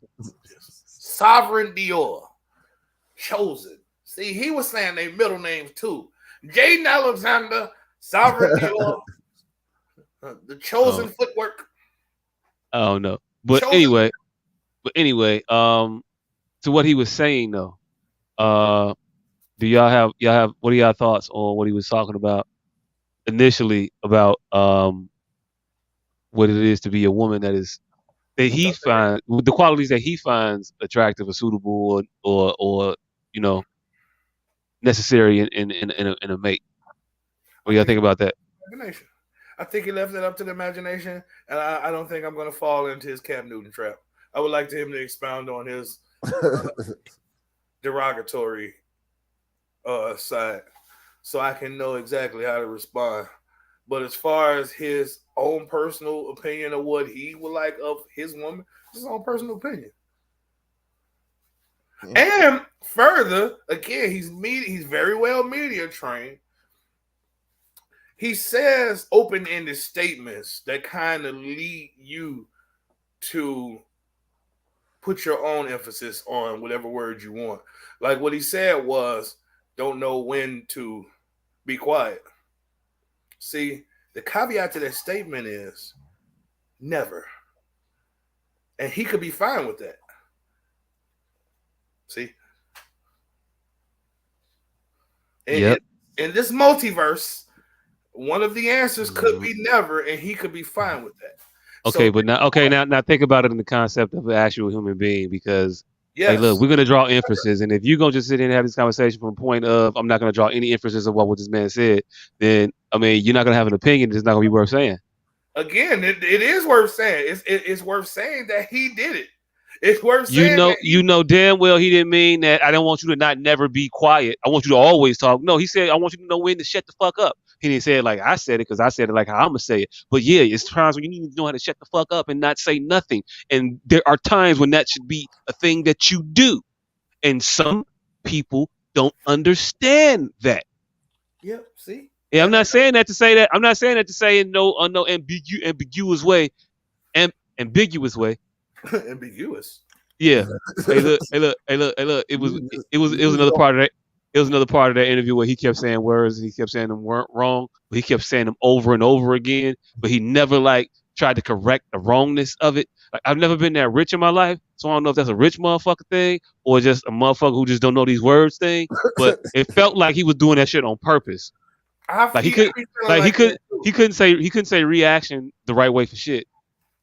Man, Benzino fucked up some easy word and then fixed it right after that. I was like, no. I mean, I'm cool with fucking up a word and fixing it, or just saying, "Oh, is that how you say it?" Fuck it, I don't care. But just to keep saying it the wrong way every single time is like you're doing it on purpose. I don't know. I've never had that amount of money in my life to where I was like, yeah, look, I'm gonna just say wrong words on purpose. Like that was just a weird flex to me. Anyway, so yeah, what he was saying was, I have a preference. I have a criteria in which women need to meet, and one of them do it. Shut the fuck up. You need to know when. You know that's what the fuck he meant. Could be never. Okay. Mr. Professional. That's what a well-media trained motherfucker does. He leave you to step in your own media fucking hole.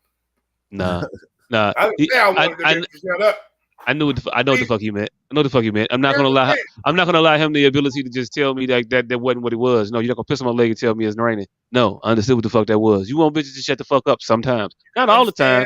Not all the time they gotta shut the fuck up, and not all the time do they need to know that they not supposed to shut the fuck up. Come on now.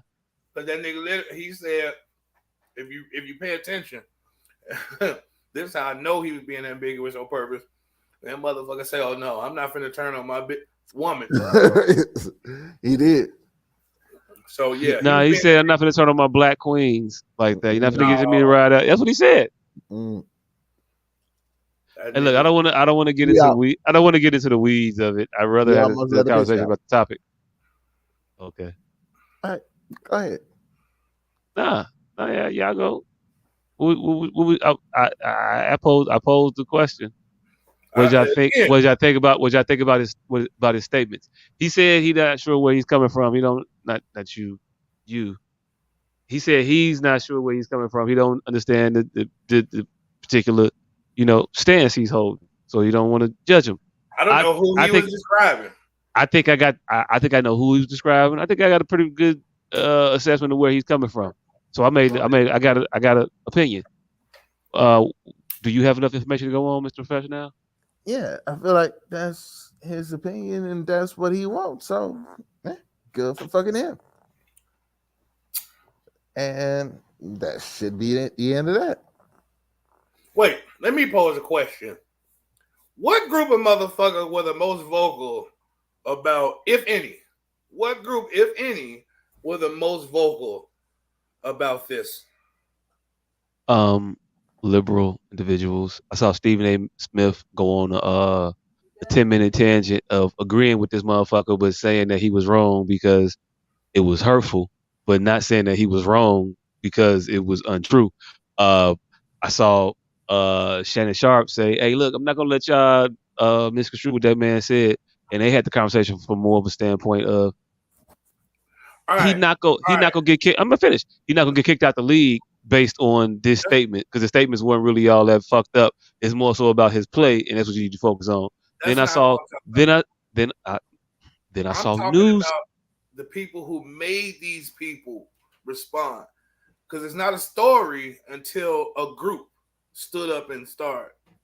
I don't know the group. I'm just telling you the individual motherfuckers. Then TYT Sports came out, and you had other motherfucking anchors and people that had opinions about the shit just start tweeting things. Jamel Hill had some shit to say. it's just a lot of motherfuckers that had an opinion about this shit, and their opinion was, how dare he speak to women like this way? It's so misogynistic. Oh, we not surprised that he just want women to shut the fuck up. We understand that he's a misogynist and he hates women. I heard motherfucker caption videos. Cam Newton goes on hate-filled rant against women. Like what the fuck are we talking about? What was that hate-filled? What? No, I want y'all bitches is out here with all this extra shit. It's not about aesthetics. Y'all, you a bad bitch, but you can't even cook. That's just some real shit. You a bad bitch, but you don't know how to cater to a man. You don't know when to let a man lead. You don't know how to take care of this, that, and third. That's what he said. And motherfuckers had to open their mouth with a motherfucking opinion about that. Choosing a side, saying that that's wrong, misogynistic, and that of such. I don't agree with that opinion. I think he was spot on with a lot of that shit. A lot of you bitches out here talking all that shit. What can you do? You can't even cook. Not that you gotta cook, but shit, you can't. What are the tools that you bring into the table? Yes, I said the table. That a motherfucker really care about. And then when your answer to the question is another motherfucking question, that answers the question. I ain't got shit. Oh, okay, really. But what do you got though? Why I got to bring? Oh, okay, yeah, yeah. No, never mind. Not even a motherfucking question I need to ask you no more, because you fucking goofy. You crazy. You are not suitable to be a mate at this point in time. You're not mature enough. You like half these bras that was on the ultimatum, giving a man ultimatum and then cussing them out because he was going on dates with bitches. Like, that's what he gonna do. You told him to go out here and try some shit out. Now motherfuckers try some shit out. Burger King said women belong in the kitchen. Burger King be tweeting. Burger King be tweeting. I'm not close enough to the screen to read these. They small as hell. Okay. Mediate. NFL quarterback Cam Newton complained about women who can't cook and don't know their part. Like, these are the things they making it out to be. Like, it's not that. But okay. That's how I just want to know who drew it. I want to know who is the Hannibal Buress of this situation. All of them. A particular group that I saw, a particular group that was the thumbnail of most of the articles I saw. Well, say it then.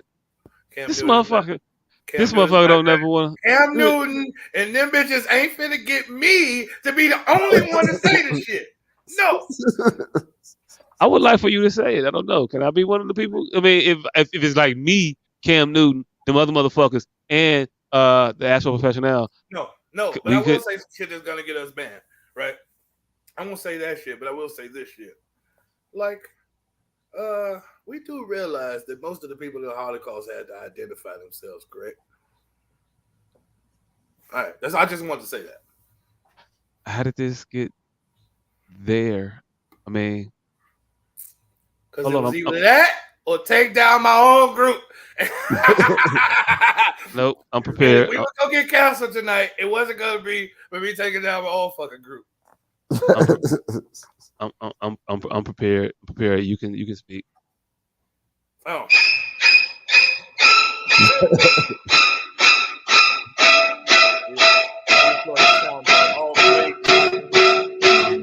Yeah. So whenever you're ready, you can go. But yeah, I'm probably gonna bed you with the.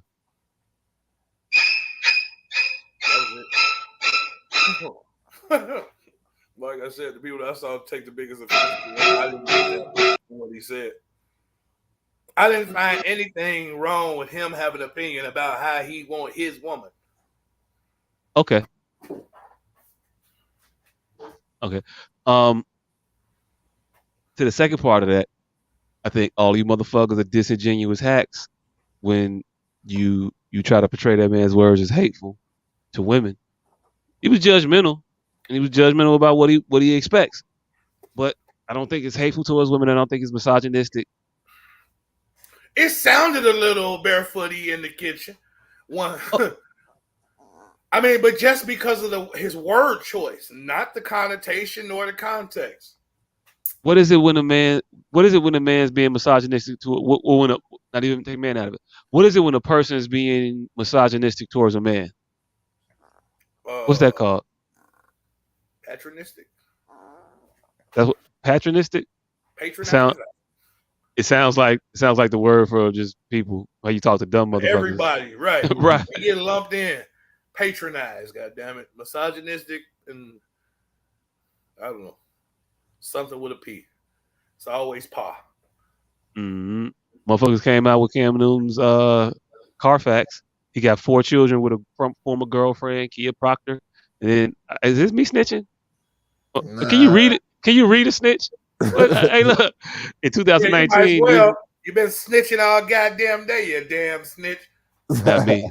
I ain't been doing the snitching. In 2019, Newton fathered a son with an IG model. That seems very descriptive. Months before his 4th child with Proctor was born. I mean, did he father a child, or did he have a child that was made like that it was born? Like, if I break up with you, and then 3 months later or 2 months later, I get with another person, and then that person also gets pregnant. Did I have a baby on you, or did you could be 43 and 45? Look, and I have a baby with 44 too. You know what we need? We need to stop. We need to stop having motherfuckers with these blanket statements with no fucking, without fucking them having any description for the nuts and bolts of what they're saying. And we let people get away with that too often these days. Like, we let people say that men should be providers, but we don't break down the minutia of what providing means. So what do you mean providing? Is it finance? Is it killing bears? Like, what do you mean? Well, they'll if you listen to some of these shows, they'll tell you that what they mean when they say provider, a motherfucker that is a six-figure income earner, a motherfucker that comes around the house and no, because they'll immediately. I'm telling you, I'm talking in generalities, but that's what you generally see. The construct of the man that they envision is a motherfucker that makes 6 figures, the motherfucker that got time to be at home, that'll do a load of laundry and wash dishes, the motherfucker who going to all the PTA meetings, the nigga that's never gonna forget your birthday or the wedding anniversary, and the motherfucker that's overall just be able to do everything. Also be able to fight. Also be able to fight. They'll never say it's not about money. They very distinct about the 6-figure shit. Hey, look, I don't know what you're listening to right now, but motherfuckers will tell you a price. I've always heard it's not about money. Yeah, they telling you that. They telling you an actual salary. They give you a salary requirement right now. Shit. In 2022, there's a salary requirement attached to this shit. Because also a height requirement. I only bring that up because she made mention to black men in marriage, but in a regard of a multi-millionaire. So what was she really like? What are you really saying by saying he'll never be married? Like, what is that in regards to? Because that's just it was a barb at a point that has some meaning to it. And now they just use it as a blanket dart to hit everybody where it may not cover the topic at hand. So what was her purpose for bringing up marriage when clearly he doesn't want to be married? I don't know if he clearly doesn't want to be married. I think he's 32 years old.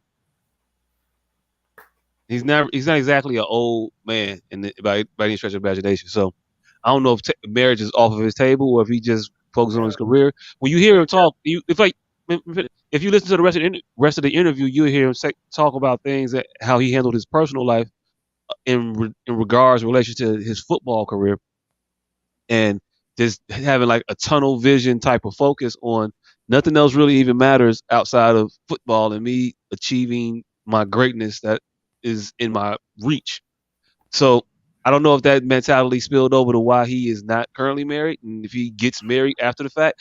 A lot of athletes do shit out of order. A lot of motherfuckers, because a lot of their life is dedicated to one thing, and they make a shit ton of money doing that one thing, and it's just unfathomable the amount of shit that's just thrust upon them at the age it's thrust upon them, and then it's all over with when the motherfuckers in their mid-30s, early 30s. Like, okay, you're done now. That's a different type of mindset to wrap your head around when you think about it, because their life is in such a reverse trajectory as compared to everybody else their age. You know what I'm saying? When you was 22, 23, when nobody trying to knock down your door, give you $70 million. And then when you 32 years old, they're like, "Ooh, shit, you ain't worth nothing." That's weird. You typically start to become worth more when you get a little bit older and later in your life. They're different. So the marriage thing, I don't know. I don't know where you're going to stand on that. I know he's not married now. What I think that she was trying to insinuate was that he's one of these motherfuckers. You shouldn't listen to nothing he got to say, because he's one of these motherfuckers making these fatherless, these broken homes. He's out here making broken homes. He's never gonna marry a woman. He got 2 baby mamas right now, 4 kids with a mother, with one of the mothers. You know what I'm saying? Shit like that. That's my point. That broken home shit, it doesn't apply to him in its general sense. That's why they're trying to change the narrative of that now with Nick Cannon, because that broken home shit doesn't apply to them in its usual context. Now, Nick Cannon is he's an outlier of an outlier. He's constantly busy. So that's the angle that they're going to attack him on, and then retroactively come back to Cam Newton, who may not be so busy. He may be at all of his kids' functions, but they're going to get Nick Cannon and then reel back to Cam Newton. They're going to get Nick Cannon, the outlier of the outliers. So once they start hitting motherfuckers for this, they're going to roll back. And it's going to get a wider scope. We're going to get somebody very specific that kind of relates to a lot of people. And then once we got the collective conscious targeted towards his scenario, and then all of these people relate to his scenario so significantly, except the one part that makes it his duplicitous, if there is a point of contention. Nick Cannon is simply busy. But once they cart this narrative of 7 baby mamas and 4 and not married to none of them and can't possibly and this and that because of him, again, it's because he's busy. See, because Cam Newton just be kicking it. Cam Newton don't do too much of anything. So who's to say what the fuck is he's doing in his children's lives? He may be suitable to have 8 baby mamas. He could be involved As well as financially stable. Yeah, and I think he is. But that's what she was digging at. That's what she was trying to insinuate, that he can't have this opinion. That was my point. Because of that. Yeah. We need to take away those blanket digs and blanket barbs, such as he'll never be married, because that puts you in a mind state of broken home. He might got 10 great homes. He might got 10 fully functioning homes. Not a broken one involved, but hey, fuck, look. My nigga Kevin Gates say, I don't get 6. I got 6 kids. I don't get time. I'm at all functions, nigga. You can do that, and yeah, that's what it is. But what was we saying? Oh, the ignoring of the other component of that interview, and the other part of that sentiment of motherfuckers need to be suitable mates. You know, that just gets ignored. That he talked about the men also being men. Stop focusing on material shit and trying to trap women. Be a genuine, real individual to be suitable. You know what I'm saying? Pull your pants up. I think that's what he kind of said without saying pull your pants up. Hey, y'all gonna leave my nigga Dr. Cosby alone, fam. Hey, look. Shout out to Bill. I mean, fuck you, but I mean, also shout out to Bill. I don't think you could really shout out Bill just yet. Nah, not yet. He's not shout outable like yet. Hey, look, you acknowledge him, so shout out to Bill. Fuck you, but what's up? I said leave the man alone. That's all I said. Leave the nigga alone. Leave him be. Hey, look, all I said was, 83 and KC. you said it. You said his name. All I said was put your pants up. Ain't no, I was talking. That was the ambiguous shot. That wasn't a shot. That was just a buck in the air. That wasn't a buck in the air. That was a rock that you threw directly at someone. And everybody knew who you was I didn't throw it at him. I threw it towards his house, but like over his house, so it didn't hit his house. But like, yeah, but hey, look, it didn't hit your house. Calm down. But you made us. But you want to be mad. Hey, yo, quit throwing rocks at Bill Crib. I was throwing rocks in the lake. No. I was throwing rocks in the lake. Bill Crib was just by the lake. You made us all look at his house. Is all I'm saying. You made. Did I hit his house? But did I hit his house? You could have threw it across the street. You could have threw it across his house. No, the lake was right there. I was throwing at the lake this time. Next time I throw it at the ocean. I mean, whatever. I mean, shit. Sometimes it's just too easy to target. Awesome beard balm from the Dollar Tree. Awesome. Hey, look, I wouldn't put nothing on my face that came from the Dollar Tree. I'm gonna just keep it a bean with you. Hell nah. No, that wouldn't be a dedicated face thing. Hey, no. It is no. Awesome. Nah. What is the criteria to get your beauty balm, your beard balm in the Dollar Tree? Like, you got to do things to get in Target. You got to do things to get in Dollar Tree. What do you got to do to get into the Dollar Tree? The Dollar Tree here, I don't know. The Dollar Tree got to be like a grassroots Illuminati club, like, cause it's a lot of high level, high end products there that get high end, and then you see them for $100 somewhere. Like only thing high level that I know that comes out of a Dollar Tree are the T-shirt or the press vinyl cutting type of material things that they have. So they got that. They have etching glue that is slowly fucking just gangbusters. But none of the shit. I think that was all probably products that motherfuckers put on their faces. It was like, no, you know what? This should just etch designs in glass because it's not good for the beard. And now you like. You beta testing some future etching cream on your fucking beard, but it's gonna be etching cream later when they figure it out. Hey, I'm trying to tell you, fam. They got Habritos in there. 2 liters of Habritos for $1.25. What is Habitos? Power Stick Beard Balm. This is name brand beard balm. Hey, look. No, that's not name brands. No, I don't know about name brand. I don't check the bag. Check the tag. It's named Spot Natural Coconut Oil. I'm telling you. Nah. Tiny brush. Okay, brush. Yeah, you can get a brush, maybe. But hold on, wait. Is horsehair brush? It's horsehair. It's boar's hair. Is it? Yes. Is it? Yes, nigga. This ain't synthetic. Hey, a lot of shit. All I'm saying is a lot of shit got hair. It's camel ass. They got 100% camel ass. No, but they got Habritos in the 2 liters Habritos. They got snakes in that bitch. Hey, look. Camel ass is cool. Raccoon back, maybe not so much so. Hell, they got fucking possum belly brushes. I don't know if I want to put that on my face. Them motherfuckers got cans of peelable primer. And I've been wanting to murder somebody ever since I saw this shit. I was like, I asked my timeline. I'm like, what was the first thing popped in y'all head when y'all seen this shit? What is peelable? I don't understand what you said. Peelable primer. You heard that right, sir. Like paint primer, but peelable. So it's peelable. Why am I peeling primer?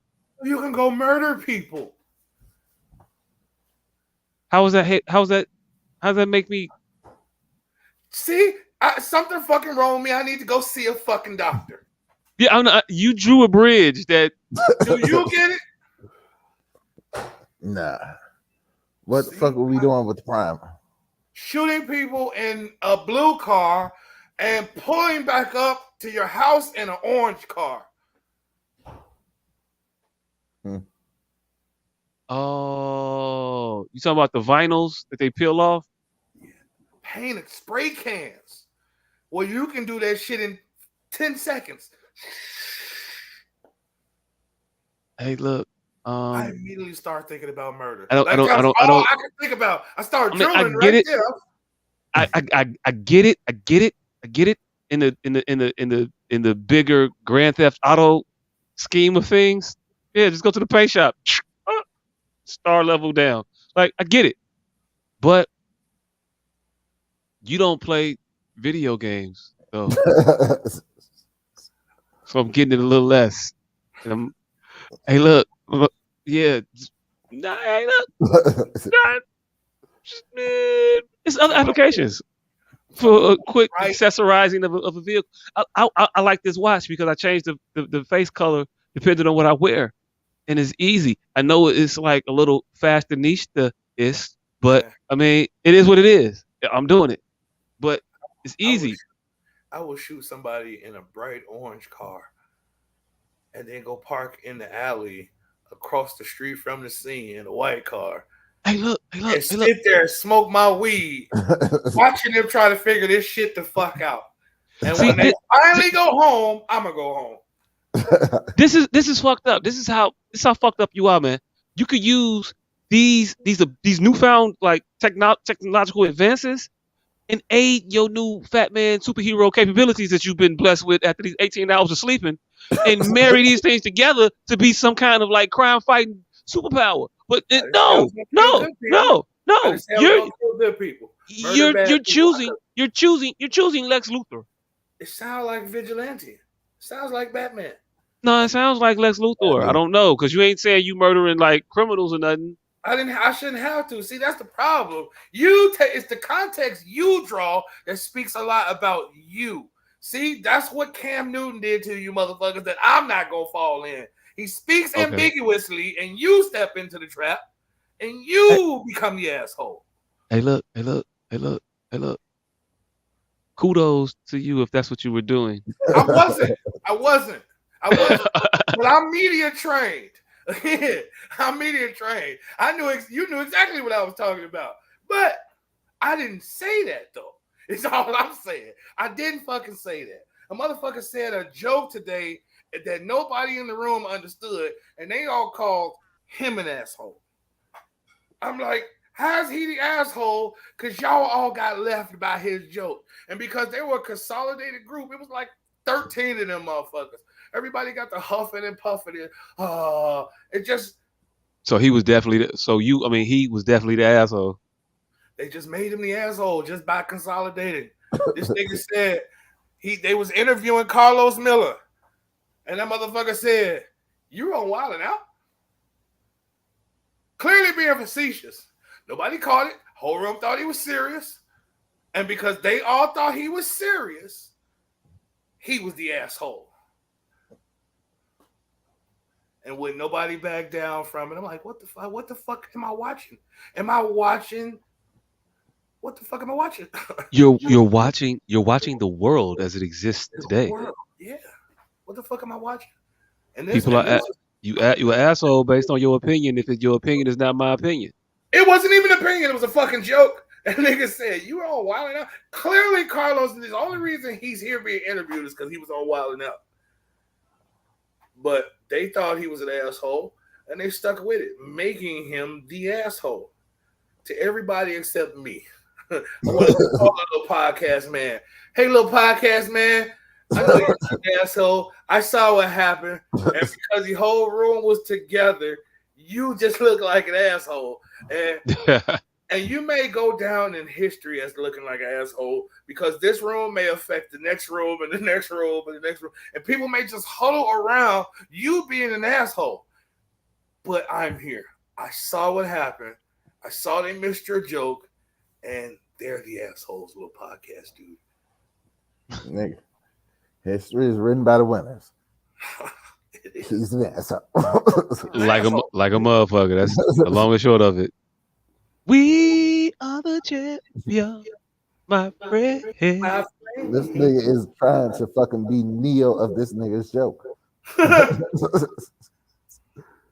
And we'll keep on fighting to the end. Hey, look. Did you see what I did there? And we'll keep on lighting. That's the perfect blunt. That's the perfect blunt parody song to make. To the end. Hey, look, not that we make parody songs, but we should make a parody song. We We are the champion. We is the champion. Potheads are we? I don't know. Yeah. Pot is for smokers, cause weed is the champion Da-da-da. of the world. I was waiting on the lighter click. We needed the Lil Wayne big flick sound effect. There. Blood after blood. Yeah. Now, yeah, we can get deep in this. Weed be the weed.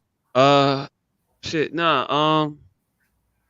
What else happened in the world this past 2 weeks? Shit. The shooter. Oh. Are we talking about the shooter? Yeah, the New York subway. Yeah. That's what you're talking about? Yeah. I thought it was a motherfucking bomb the way them fucking scenes looked. When I saw active shooter, I'm like, damn. I thought it was like a smoke bomb or a bomb or it was something like a fire. I thought it was like an explosion or some shit and shooting. Oh, I don't know. I just, the pictures I saw, I didn't read anything about an explosion. It just was talking about an active shooter. He was looking for that nigga. Nah, that nigga had smoke bombs. Oh, so he was out there. And more smoke bombs. So he was out there, Rambo. Hey, the nigga had smoke bombs and a machete. What's it? Hey, look, for the backup, huh? For backup. Right. Machete for backup. Yeah, that's. Yeah, dude. And so he how many people he 5. 5. He shot 5. Yep. And shot 5 people. Somehow managed to get out of that shit. Because don't nobody want to be number 6, nigga. Nobody want to be number 6. I don't know how many bullets. I don't know how many bullets he brought, but I know he using the motherfuckers. He's using the motherfuckers right now.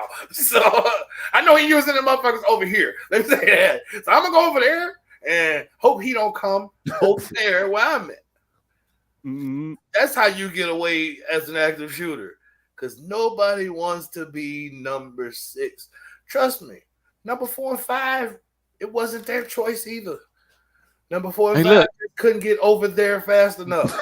Well, nobody signed up. See, it ain't no problem being over there, is it? At all. When nobody signed up to be number 3, number 2. Like, when I saw number 1, it was like, oh shit. But hey, look, it was a draft, not a volunteer situation. Sound like season 2 of Squid Games. Hey, look. Sound like season 1 of the USA, motherfucker. Yeah, we do got kind of like a note that we hit often. Yeah. But yeah, like that shit. 1776. That shit is weird. What's that? Which means 17? Oh, Revolution. Him just going shooting who he fucking want to shoot, nigga, and going to the crib. Very 1776 of him.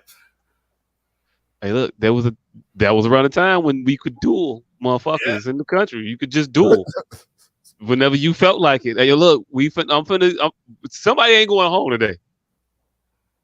Period. The end. And then somebody just didn't go home that day, and then other motherfucker went home.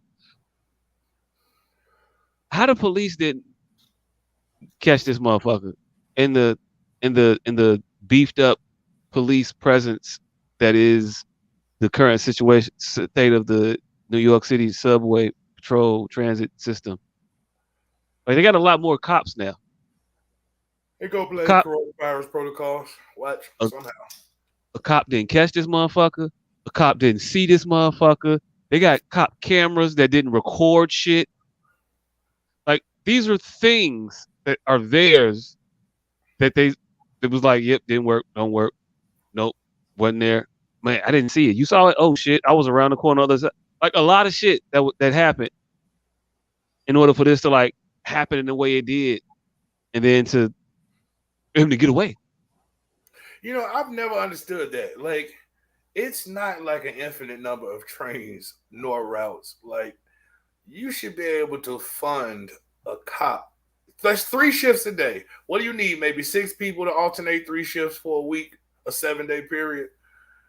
Let's say 9. 9 people to alternate 3 shifts. Hanging out at train stations. No, riding the fucking train. You in the middle.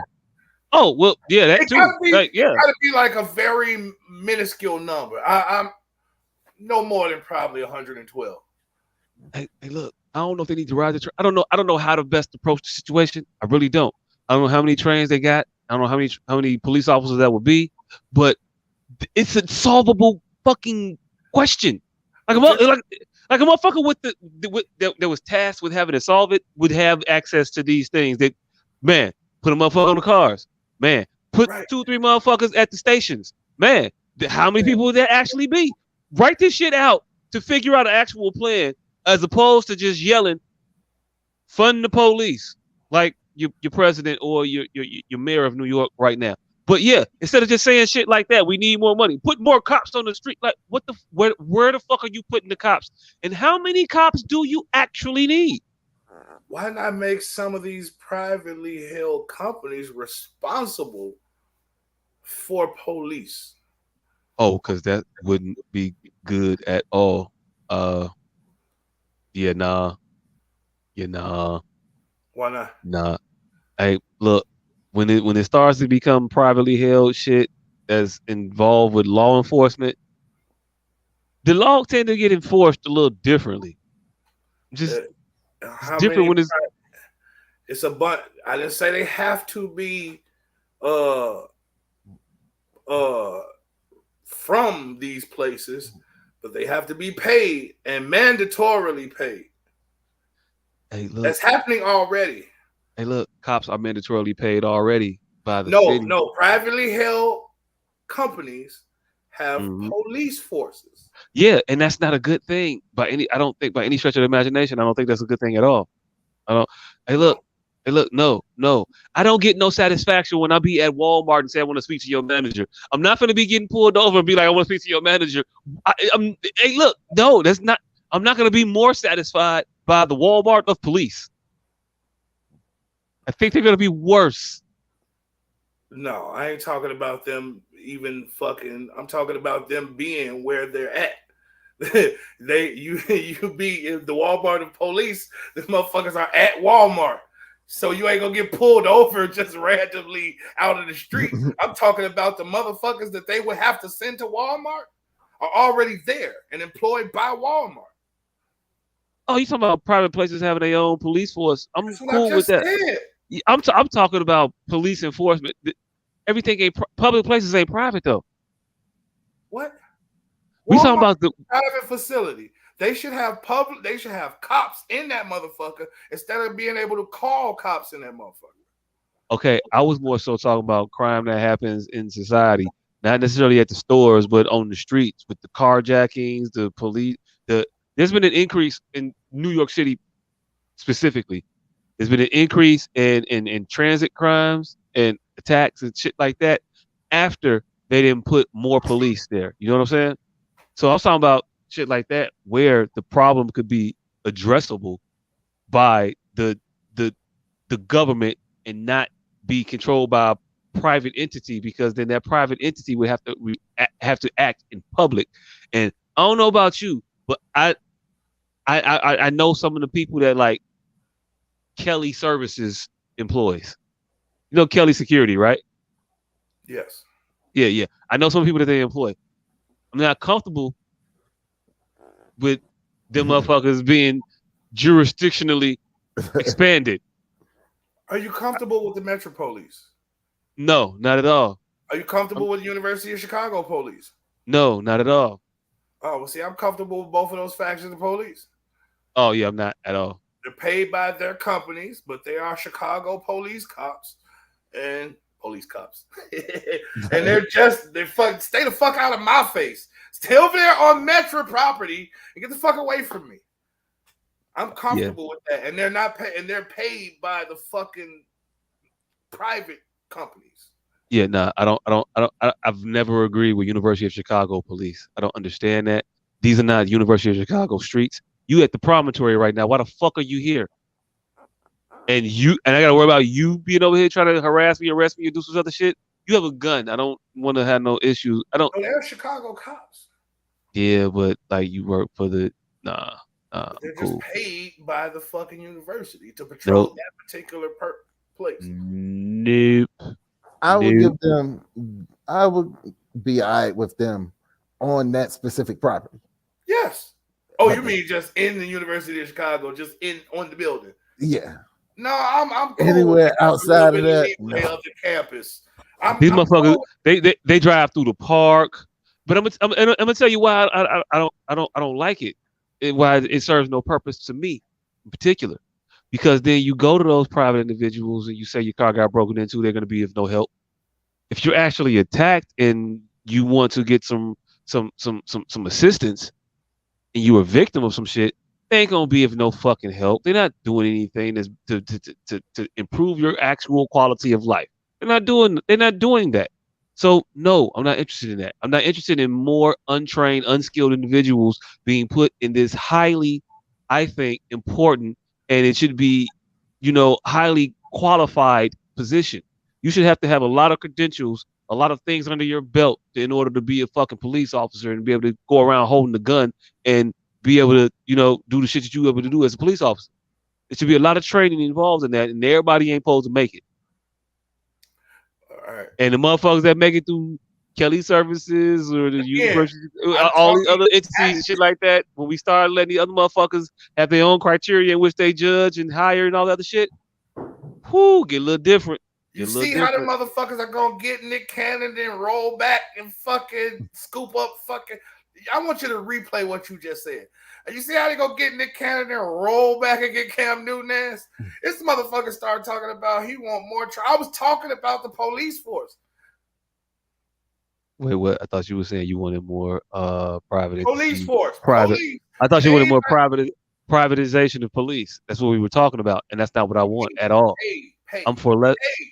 So when you're talking about training, they are police officers. So you went to a moot point. That's all of them that need to be look.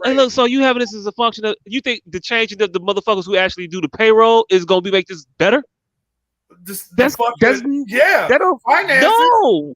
Why would that make it better? The motherfucker that controls the payroll make this shit better. So they control the payroll. They're gonna be more qualified to handle the motherfucking hiring and onboarding process, the training process. You talking about a clerical administrative function that has no bearing on the carrying out of the job, fam. Who pays the people? It does. Money does facilitate a large portion. So now you free up this money for. So it's back to what I was saying. It's back to what I was saying again. And so they'll be making decisions about who is able to be this, right? No. It's just like a tax. So how does that help anything? It helps the economy of the city that's paying this shit. How does it help? I'm not understanding how that helps at all. Anything. Because instead of that money coming all from the government, it's coming most of it from the government and this part from this company. Hey, look, real quick. What company in their right mind I just want to be in charge of the payrolling of the shit. But I have to be in charge of the bankrolling of the payrolling. So it has to be some type of an investment opportunity for me, right? As a company, right? No. Then why would I do it? Why would I do it then? Because it's government mandated. And I started with that. It's a tax. I started with that. Yeah, I don't know what the fuck you started. I don't know what you started with. Yeah. I don't know what the fuck you're you're ready to argue, nigga. You don't be listening to the point being made. I'm listening. What's the point again, real quick? Privatization of the payroll. What do you say it? My bad. I ain't Need to be more metro police. Need to be more metro police. I'm just leave it at that. Need to be more metro police, and it need to be more metro police. They're statistically worse. They're statistically less stringent on their intake process. They're not. No, those are actual cops. They come from the fucking police force. Okay. Follow me. Those are cops. Those are police officers. No, there's no less anything. They went through police academy, police force, cops. Okay. Then they're hired on by Metro. Mm-hmm. Yep. Yes, that needs to happen to a lot more facilities. And they're hired on by Metro, and who governs them at this point? Police.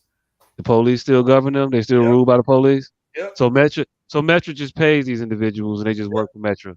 Okay. Yep. All right. Cool. I don't. All right. All right.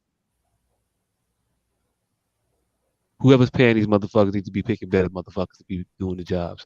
Oh, that's yes. The police need to definitely be more stringently trained. And regardless of who employs these motherfuckers, there needs to be more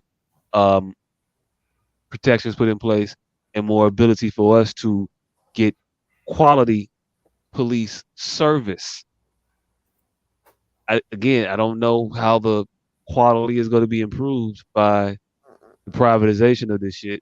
I think we're going to have a Walmart effect. I think it's going to be Xfinity and Comcast. You're going to have AT&T of policing and Xfinity of policing. And they both going to suck. And then it's never going to be able to change. At least if it's a publicly held thing. At least if it's CPD, that is affected by the way that we locally vote. The mayor picks that motherfucker. That motherfucker is supposed to pick other motherfuckers. We have some say in the matter. When it's privatized, we won't have any say in the matter. And I don't know how that changes. But last time. Those are Chicago police. Okay. All right. It's like you be building these straw men, motherfucker, set it on fire. Your ass be like, straw man!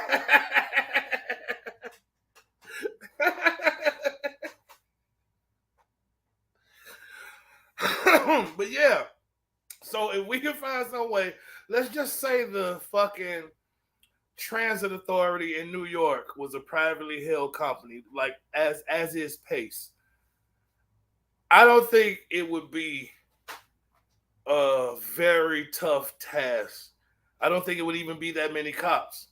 Maybe like 112 to cover the round the clock shifts. Now it's gonna be hiccups and all that shit. But if they were a privately held company, which I'm sure New York Transportation isn't, but if they were, such as Pace, I think it wouldn't be a problem to get a nigga on each and every one of them chain. 3, 1 in the middle of each train for 8 hours. So that's 3 niggas per train per day, 7 days a week. I think you could get away with 9 motherfuckers per train to do that. You probably wouldn't even need 9.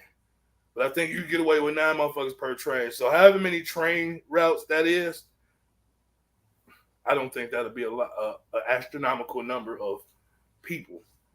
And do you agree that having a trained from the city officer, though the whole city needs to be trained higher, we talking about one trained from the city that wasn't funded by the city, that had to listen to the city, was on the center of each train.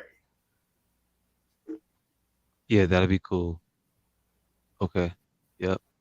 In that scenario, that'd be cool. As long as the city is active in the management of said individuals. So if they get to do the hiring and firing and things like that, okay, cool. If you want to outsource the payroll process to another entity, cool. I again don't know how that helps anything, but okay. Money always helps everything. I don't see how you can not even see that. $2 helps everything. $2 extra helps everything. So that's how it helps. it would free up a lot of finances.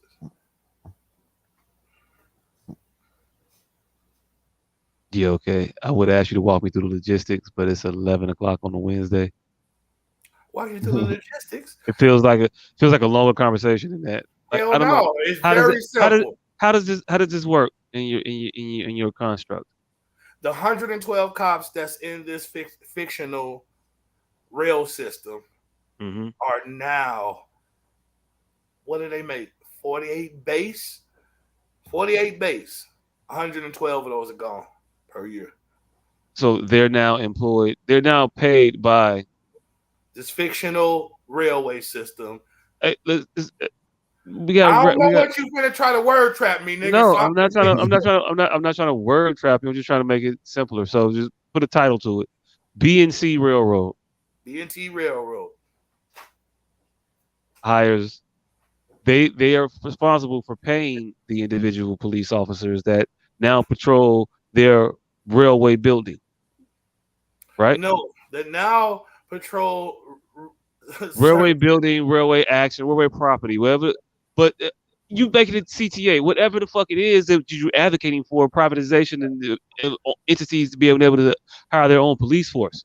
So whatever the fuck you goes, if whatever the fuck it is, BNC Railroad hiring their own guards to guard their own railway. Right.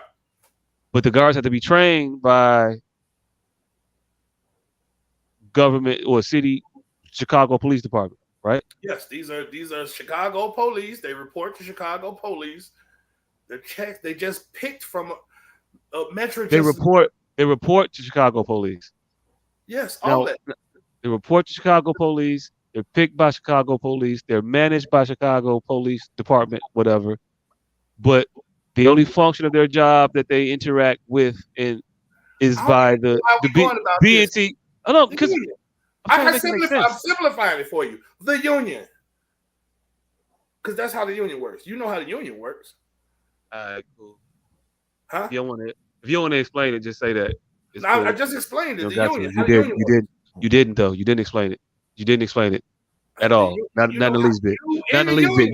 You didn't functionally explain how this shit works. Why is BNC gonna pay motherfuckers to just be there and not have any control over who they hire and fire and who manages their shit? It's all managed by another motherfucker, but you're gonna get this entity to pay for it, and it makes it freer for us, and it's better because now it'll be what the fuck are you saying? Yeah, why would the BNT do it? We covered that twice already. Because it is a tax that is mandated from the government. We fucking covered that twice. So now we're going to governmentally mandate that companies and companies bankroll privatized security. That's what you're saying. Metro. Okay, but when you say one company, then it's going to be all companies. Now we need motherfuckers to do this shit in the malls. Now is government mandated that you have to have this many motherfuckers in your mall that are city trained and so where does it go? So now in whatever business you have, now you gotta have that because it's a government mandate now. It's a city ordinance, and we're gonna cap it by employee number. Like what the fuck are we doing here? I want y'all to be cognizant of what you all are saying and the mountains that you will have to move to make this shit a realization. And it doesn't seem realistic. It doesn't seem grounded in any type of real actual addressing of the problem. It just sounds like some fantastical shit you want to just spit out your mouth at 11 o'clock at night would have no basis for it actually functioning. It's be a possibility. But hey, look, at 11 o'clock, it already exists. You want to say? Metro.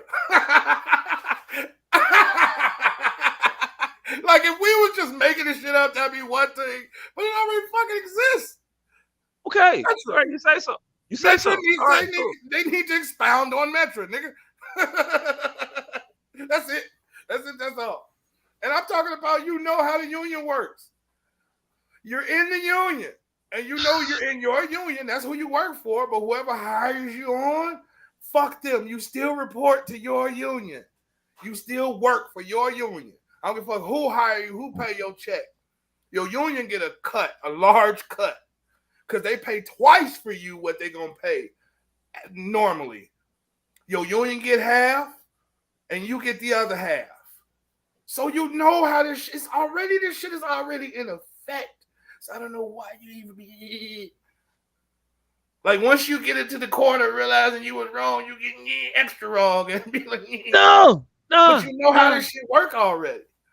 You are in the shit. You ain't a cop, but cops are in the union. That's how that shit works. They're hired on by the city, but they really work for the fucking union. So we really want to get to the nuts and bolts of this shit, but we don't. Hey, look, I don't know how you think they work for the fucking union. I don't know how you, but okay, cool. I don't think any of that works that way, but you don't work for the fucking union. Union works for you. They ensure that your rights are being upheld as an employee of the people that you work for. That's not how the union works. All right, cool. All right, bet.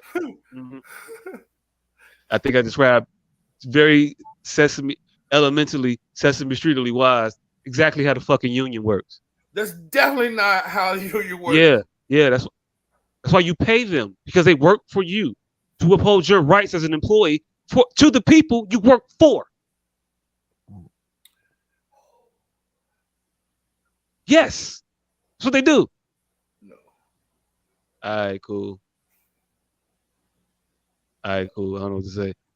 Professional, you want to chime in, tell me I'm wrong too, or have a whole nother different perspective on this whole thing about how unions function and how it relates to what the fuck it is you're talking about right now. I don't know. I do not know how unions function. So I can't fucking answer. Okay. Yeah. But that's how union functions, how I described them. I don't know what the fuck he talking about. It ain't. Because you contracted out for a motherfucker don't mean shit what he talking about. That's just a contract. That's why them people can't even fucking fire you. Who can't fire you? What are you talking about? If I fire you, you go to your union and you appeal it, and maybe the firing gets upheld. Maybe you're told right. That don't sound like any motherfucking boss. I know. No, okay, all right. So cool. You can fire me, but somebody else can put me back in this mode. Tell me no, what somebody else because there's a union and you have the right to make an argument. Now, whether or not their argument is upheld, there still has to be a ruling on that. Everybody has everybody could do that. Anybody could do that. Yes. Anybody can do that. Anybody can do that. What makes the union different? You're gonna go back. It's a motherfucker that I pay to negotiate a certain set of shit on my behalf with the motherfuckers I work for. That's a lawyer. What the fuck you think union is? This is representation. Yes. You get a representative in the union, but that's not what the union is. All right, man. I don't know how to. Hey, look, you can keep fighting me on it, but hey, look. I got 5 IDs that I won't show in this motherfucker to show you the 10 companies that fucking. Hey, look, you can tell me a lot. A motherfucker be in a storm and not know what the fuck a hurricane is. It don't mean shit to me. That don't mean nothing. That don't mean you right about nothing of what you're talking about right now. You don't know how the goddamn union works. I know. Clearly, if that was your boss, goddamn it, why would you go to somewhere else? Because the boss is the one that fired me. I went to my boss called me in. My boss said you're fired. I think my firing was unjust. I think it was motivated by something other than what the rules and the constructs of the job were laid out. So I want to appeal this decision. So I'll go to my union rep and they'll file a grievance. And they'll go to my company and say that, hey, we think that this firing was not justified. Let's figure it out. Hey, and then the company will talk and negotiate and argue or arbitrate with the union and the employee to figure out if the shit was justified or not. All they do is they represent you. They're not your boss. They're not your boss. They can't hire you, and your union doesn't fire you. Wait. So all of that shit happens, and then they're found unjust. You go back to work, right? Right? Yeah. Dion, what happens to the normal motherfucker when all that would do that? Oh, once I say you're fired, you don't have a job no more. And then you get found unjust. What happens to the normal individual? You still ain't got a fucking job. But you get unemployment though. But Yeah, you don't you got get no unemployment. job no more, right? Yeah. When in union, you go back to work. There's a clear difference. So that sounds like you work for the union? To you? Is that what he's describing to you? Is what it's Yes, rubbing off you can't as? fire my employee. Cool. You can't Well, I work. fire my So employee. I work for the motherfuckers I pay. Cool. That's what's up. That makes a lot of sense to me. Yep. Cool. Bet. I don't know where that goes. I don't know where that happens anywhere else in fucking life. But yeah, okay, Country cool. club. You work for the motherfucker. No, club. I don't work for the country club. The country club work for me. I'm a member. I pay these dudes so these motherfuckers bring me my towels. Let me see. I paid it. Let me see you What? do anything in a country club that you want to do. Talk about your employees. What are you talking about? You have to follow a set of rules, right? That you didn't make. What do you can't change. Who are you talking about in this scenario? What do you mean? Explain this part. Club. At the country club. Well, from what the member has to do what? Follow orders. Right. The member has to follow fucking rules of the So organization they work join. for you if you have to follow orders. Oh my God. Okay, cool. But not understand how shit life works, man. Keep misunderstanding the shit we talking about. For real. Yeah. You don't work for the fucking country club, fam. I'm going here to play golf. But yes, I gotta abide to the rules. I don't work for Red Lobster when they tell me I gotta follow their rules. That don't mean I'm a fucking employee of Red Lobster because I gotta wear shoes and shirt in order to receive service. That don't mean I'm a fucking employee. That don't mean I work for those assholes. It means I'm a fucking patron of the business and they got guidelines and rules I gotta follow. But that don't mean I work for them. Never mind, Jacques. I'm a paying customer. You working for me? I should have known, Jacques. I should have known. No, you should have known that you should have known and used a better example. That shit was just. I felt disrespected by the level of shit you using tonight. What the fuck? No, Jacques. I thought we would pass this level, but no. I know. I should have known. What? Okay. My apologies. Okay, so fix it then. Make it better. No fixing it. The arguments you're using don't make no fucking sense. You're in mode. There is no fixing it. What you just saying? I'm a fucking employee at the country club as a member. That's not what I said. That's not what you said. That's what you said. That's not what you said. That's not what you said. That's not what you're saying right now. Because I'm trying to get a grasp on what the fuck you talking about. What I just try to put in your mind that everybody you pay ain't your motherfucking employees. That's it. That's all. And I shouldn't have. You're right. Because you is in mode. I should not have brought that shit up. Okay. What's on? I don't know. I can't read what's on the screen. Hold on. A labor union is an organization that acts as an intermediary between its members and the business that employs them. The main purpose of labor unions is to give the workers. I don't know. It went away. It went away. Because I'm looking. I'm like, what the fuck is he reading? Because I don't see shit. Yes, it went away. Can you put that back up real quick so we can finish looking at it?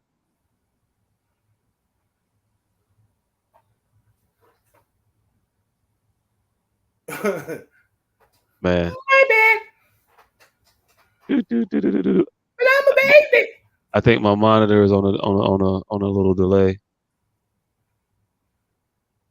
Man. She said, "I'm sorry, I closed it by mistake." Oh, gotta pull it back up. I hate when I'm in full screen mode because I can't see what's happening on the screen.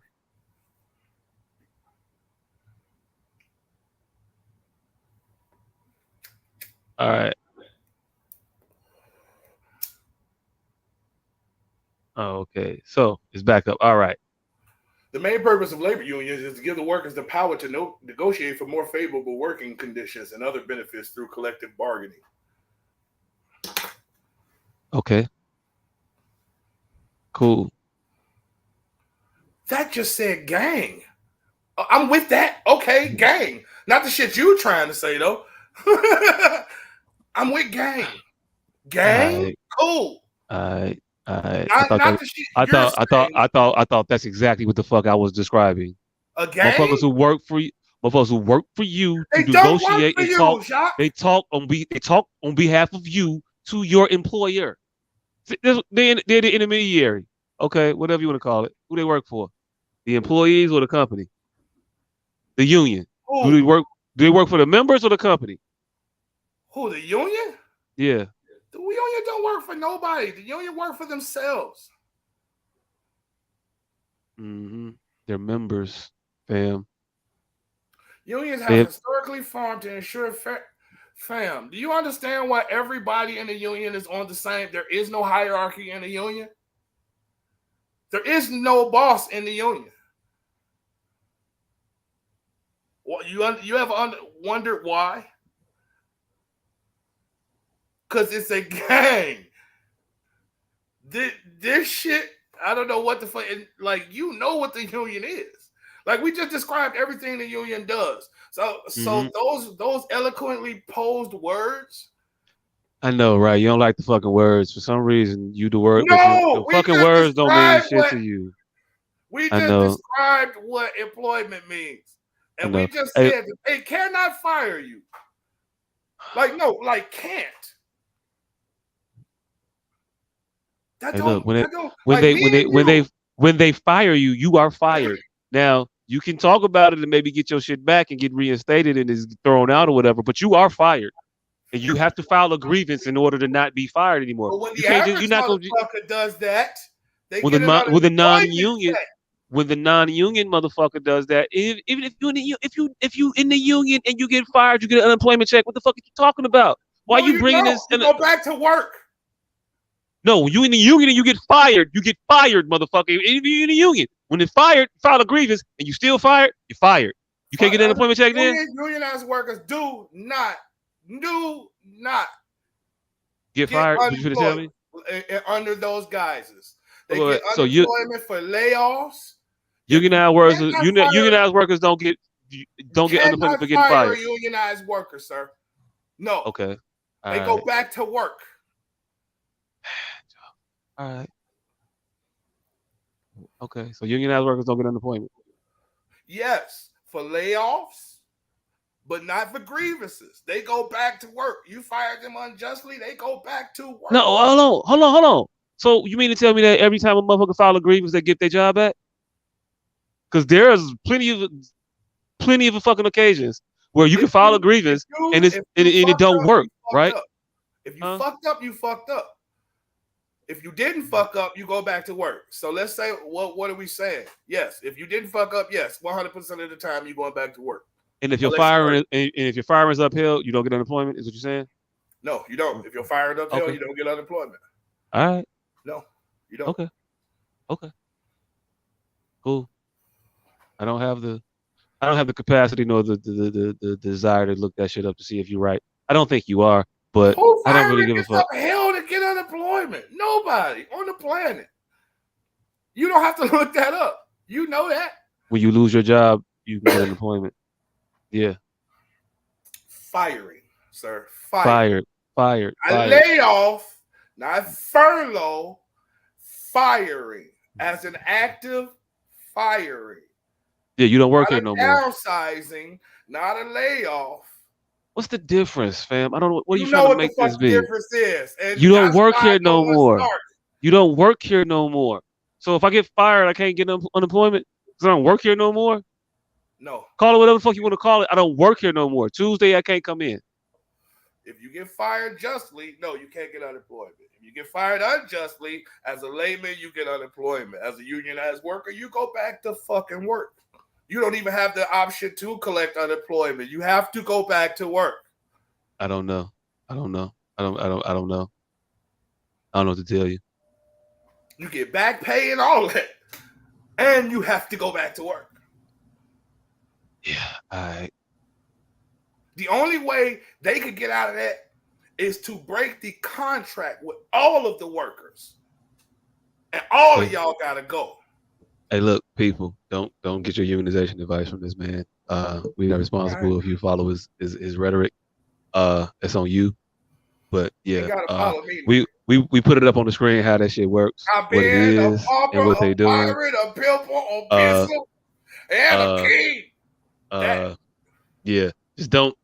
Hey, look, your job would be gone. If I was you, if I was in the union that got fired, don't have a job no more, I would apply for that unemployment. If I wasn't in the union that got fired, I would go ahead and apply for my unemployment because yeah, I would just go ahead and apply for it. Cause what?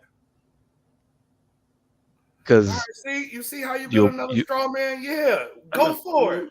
Go for it. See if you get lucky. But we're not retarded for you to build the straw man, and we don't see you building the straw man. Yes, no one's saying don't file for unemployment. Yes, file. See if you're lucky. Yes, we agree with Jacques. See if you're lucky. All right. I mean, I need the professional to wake up. I'm in there. That nigga ain't sleep. I'm not. I'm over a little sleep. Hell no. He just don't have the fucking patience to do this shit. And also, don't know how fucking unions work. But I do know every time I got fired, ain't nobody asked me if I was wrong, if I was fired unjustly, and offered me to give my goddamn job back. Did you get unemployment? A couple times. 17 midgets ain't a family. Okay, so you got it a couple times, is what you're saying. All right, cool. Well, no, once I did. Once. So I did receive money, but I did not have a job. From unemployment? Yeah. Hey, look, all I know is, get fired, apply for it, see what happens. You have to reach out to them. Hell no, they're gonna reach out to your motherfucking ass because they're gonna know before you. I don't know what was the reach out. I missed that one. She said, she thought you had to reach out to your union. They'll know. But yeah, you can reach out to them too. Hey, look, where unions work, they ain't finna do shit if you ain't doing shit. You might want to go ahead and say something. Oh no, does the union protect your job? Unions help protect employees from unjust dismissals through collective bargaining agreements. Because of this, most union employees cannot be fired without just cause. This is unlike many non-union workers who are considered at-will employees that can be fired at any time for almost any reason. So is that not what I said? I don't know about motherfuckers being fired at will employees being fired. It's almost what I said. I don't know where that said anything about them not being able to draw unemployment if they're an at will employee being fired. I don't know what the fuck that said. Another straw man, you tried it didn't. Nobody's correct. Hey, look, I don't think you use a straw man right. But okay, all right, cool. You just read that union cannot be fired. Cannot. Man, Joe, no, that's not what I read. All right, never mind. You like the motherfuckers that cut off the Cam Newton interview, like right in the middle. No, that's not what I said. Cannot be fired unjustly. That's what it says. That's what we all said. Sorry. No, motherfucker, you just keep saying. You just keep saying. Let's move on. Okay, all right, cool. Man, Joe, let's move on. Why would you even fucking sacrifice? I know. Why would I say the words that I say, fam? I know. Why would you sacrifice your integrity for shit that we all? I'm not sacrificing my integrity. I'm going with the conversation that we having. But you always change. You change your fucking goalposts after somebody else said. But that's what the fuck I meant. I don't want to say that. You know what the fuck I meant. No, you saying what the fuck you saying and what the fuck I think you mean. I shouldn't have to. You shouldn't have to say the words that you mean and the things you say. I shouldn't have to repeat sentences in full when we all established what we. But you sitting here talking about how the shit we just all read was supporting you when it obviously was not, and you trying to twist it as into something that supported or justified the shit that you're saying out your mouth, and it's not. It literally said out what I've said. It literally said what I said word for word. It did not literally say what the fuck you said. No. Asshole professional. Mm-hmm. What did it literally not say? Almost what I said, word for word. That people that are not in unions can just be fired and people who are in unions can only be fired justly. There you go. I said when people are in the union, they have to go back to work if it's unjust. That's literally what we've been talking about for almost an hour now. I literally said that, and it's recorded. That's the difference. They have to go back to work. Have to go back to work. I said that.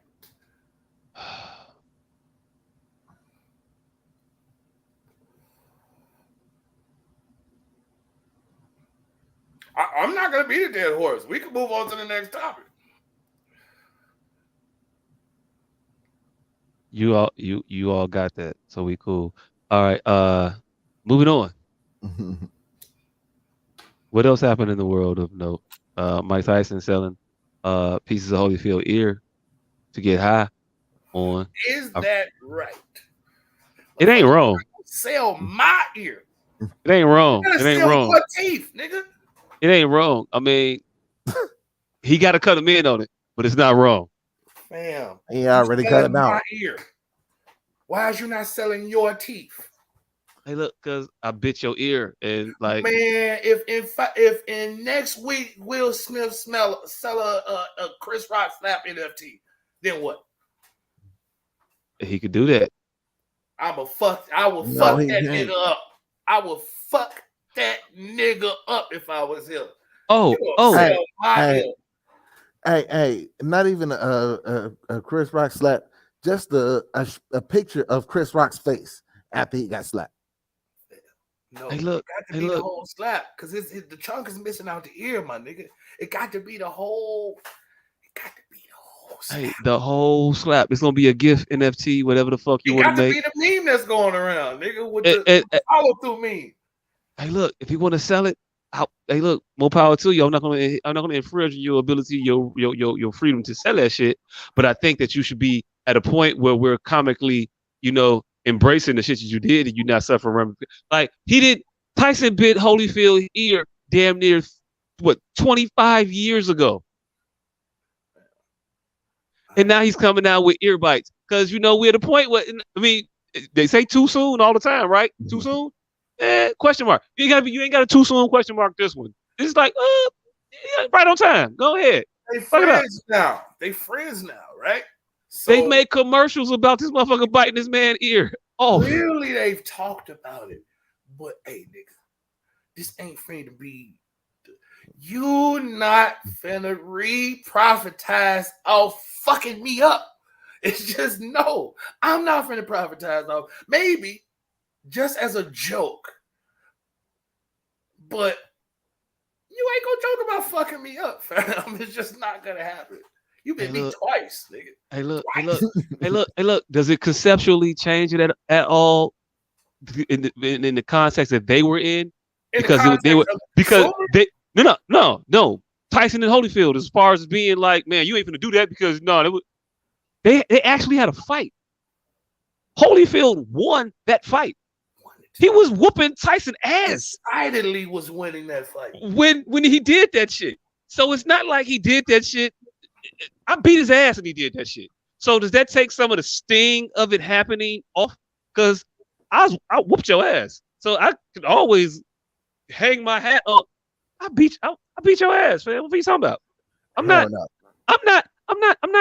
ashamed in this moment. I whooped his ass. I won that fight. He lost. Cut me in for 20%.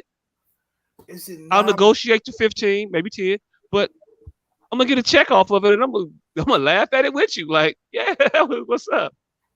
Is it nominally less embarrassing because I won the fight? Yes. Oh, it's significantly less embarrassing because you won the fight. Not significantly. It's not significantly because the win wasn't as significant as the bite. Look, we need to run this into his question because that's what the fuck I wanted to talk about all day today. And that shit just reminded me of that. His question was much more interesting than the shit we've been talking about until it's Tyson shit. This Tyson shit is about fucking Karen. It's about Karen. It's Karen versus credit. No, nigga, you ain't finna get credit. You're not finna get credit for this shit. Fuck no. I care too much. Fuck that. No. No, you're not finna turn this into your lemonade. You bit me, motherfucker, after I beat your ass. Now, if I want to do the fucking Holyfield ear bites, cool. You better do mouth guards, motherfucker. And I might still bust your ass because you talking about the time you fucked me up.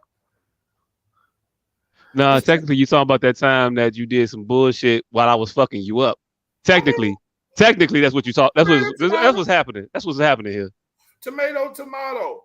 Boy, hey, but he's profiting fully off your tragedy. Fam. I think we misappropriating the word tragedy here. I don't think he gave a fuck about that earpiece. I mean, hey, look. Ear, you mean, motherfucker? Yeah, hey, look. hey, real quick, because I'm not exactly sure. Is his ear like dented now? Did they sew it back on? Because he put it on the mat. I mean, it's plenty of ice around the boxing ring, and you get an hour to reattach shit, right? Damn, my nigga, it's only certain things that are vivid in my actual memory, like in my memory from the exact moment it happened. Like it's only certain things that stick out in my memory. You know, one of the strongest memories I have in my head is the moment Evander did this shit and then jumped up and down. Like that is burned into my head forever. And not from watching it like afterwards, from watching it in the moment. No, you're not finna profit. You're not finna monetize. Hey, look, that was the second time he bit that motherfucker. That's what I said. That was the second time. That's what I just said. The shit but the visual that's burnt in my fucking head is that. Like, I mean, in my life, I'm not talking about from that fight, nigga. I'm talking about one of my core memories. That is one of them. Yeah. But again, my question is, does this motherfucker have his whole ear currently, or the piece of ear that was left? I don't know. He's got everything. They didn't put it back on. They didn't put it back on? Nah. Which one? He took both of them off. No, it was the same ear, wasn't it? No. It was 2 ears? He got this one, and then he got the chunk out the other one. Oh, shit. Well, hey, look, he only bit one. Like, he nibbled on one, and he's like, oh, that was good. Wait a minute. And he bit the chunk out the other. But yeah, I've never noticed. I don't know if he has his whole ear or not. I didn't know. But he definitely could have got it back on if it was important to him. That's my point. If it was important enough to him to be like, pissy about it all these years later, he'd have got that ear fixed. And if not, I don't think he cared that much about it because he's a boxer. I think like weird ears as a fighter is a thing. Why the fuck is that nigga from Power ears like that? Is that the real thing or something they just did? Who from Power? I don't know. Who got fucked up ears from Power? Cauliflower ear? You just said weird ears. Like, is that nigga fighting or something, or they just gave him cauliflower ear just cuz? I don't know. I didn't know it was a motherfucker on Power with weird ears. Whatever. I was just interrupting. It's just you said that shit and it popped in my head. But yeah, fuck that. You're not finna monetize my tragedy. And yes, we are using the word tragedy very, very loosely. A little bit, though, yeah. You're not finna monetize my missing ear meat. But I'll accept it. I'll take it. I'll take it. Yeah. I'll probably want some of the profits, though. Like, I mean, I need to get a cut in on that. Or if I would stop you from doing it, I'm probably because I'm gonna do it myself now. Fam, I would have to. I would have to. I don't even know how I would stop you because you just got a chunk missing out of candy ear. So it really ain't got nothing to do with me. I mean, we can imply all we want to imply. I'm pretty sure Van Gogh got more of a hold on the missing ear chunks than fucking Holyfield. So all I'm saying is, it's probably nothing really tangibly Holyfield can do. Hey, look. They call Mike bites. First Exactly. of all, this is what Mike. We go. Hey, look. We go just change the name. Mike Bits. Mike bit this. And, hey, look, ain't it spelt the same? Let's go be called Mike Beats. I'm gonna beat him the fuck up. Nigga. Hey, look. If you could get them boxing gloves off that you dusted me off with, go ahead. But these ear bites, fam, these is moving. They catchy, G. We eat ear bites, man. I said the same shit about Mav Hoffa. Like, this nigga fucking so fucker be talking all that fucking peace shit and all that growing as a society, and then right as he say some old real, as he like, this is why you need better or smarter friends, I should say. He likes to end his podcast off on insightful ass shits. He'll say some real insightful shit, some real back to the hood shit, and then it cut to his fucking theme music. Motherfucker say back Hoffa, some trap rapper turned trap rapper, first rapper known as smack rappers. Like you capitalizing on that bullshit. Fam, thought you was past that. After every single clip, whether it's 10 seconds. So now it's not just the intro to your podcast, it's the exit of every single one of your clips. So you a walking hypocrite at this point to everybody's walking everybody looking at you like, this nigga is... No, he's probably only a walking hypocrite to one person. Sirius Jones. Oh, because because don't nobody else give a fuck. It's just a hot line to everybody. They really not putting everybody's walking in the fog. Nobody's walking 2 and 2. Nobody's putting 2 and 2 together. Well, hey, look, it's not just because he didn't put his hands on like 3 or 4 different battle rappers. No, that's what makes it disrespectful. Mike Tyson didn't bite 3 or 4 people. These are my ears, nigga. Like, they name Mike bites, but they should be Holyfield pieces. Right. Yeah, that's what Mike Tyson had to get 5 motherfuckers. Hey, real quick, Evander needs to come out with Holyfield pieces and call it a day. They make his own shit. The little nugget missing from his ear. Just the little nugget part missing from the ear. Lord. Yes. The little nugget is just. Hey, look. I wonder how long. But see, people not smart enough to catch it. No, but it don't matter if they catch it or not. Reese's Pieces got a fucking Reese's cup. They got a miniature Reese's cup. They got a motherfucking candy Reese's piece with a hard coated shell. Like, they got a lot of shit for Reese's. And all I'm saying is that, hey, look, take some of the cues from the actual motherfuckers who make candy and be like, look, fuck it up. But I don't want to be known as the number one pencil. Like, I don't want to be the generic version of some shit I created. No. Hey, look, but it's not the generic version. It's a different version of the same shit. We don't look at miniature Reese's as fucked up Reese's. We looked at them as their own delicious entity of some special shit. We don't look at a golf pencil as an imitation pencil. We look at it as a pencil for a particular need that we have, and it makes it more compatible with the function of what we're doing. Sometimes you don't want to get all the way high with a mic bite, so you get these Evander pieces, and you be able to function at work today. I don't know, Evander, this works for you. I'm trying to help you out. This is my marketing genius at work at 12 o'clock at night. Shit. Nah, fuck that. You don't want to be known as the generic. Like hell. You're not finna reduce me to an ear nugget of my own goddamn ear. And you're not for the profit more off of my shit than I am. Hey, look, what if I told you can get your crib back from Rick Ross? Nah, fuck that. Man, what if I say that? Nigga, you can get your motherfucking crib back from Hunter Hearst Helmsley. They both had a very similar trajectory. Oh, they both lost houses along this bumpy road. But I'm just saying though. But we talking about one that get his shit back, and we got we got a plan for him. I'm trying to pitch Evander Bites, Holyfield halves. Man, look, Evander. Hey, look.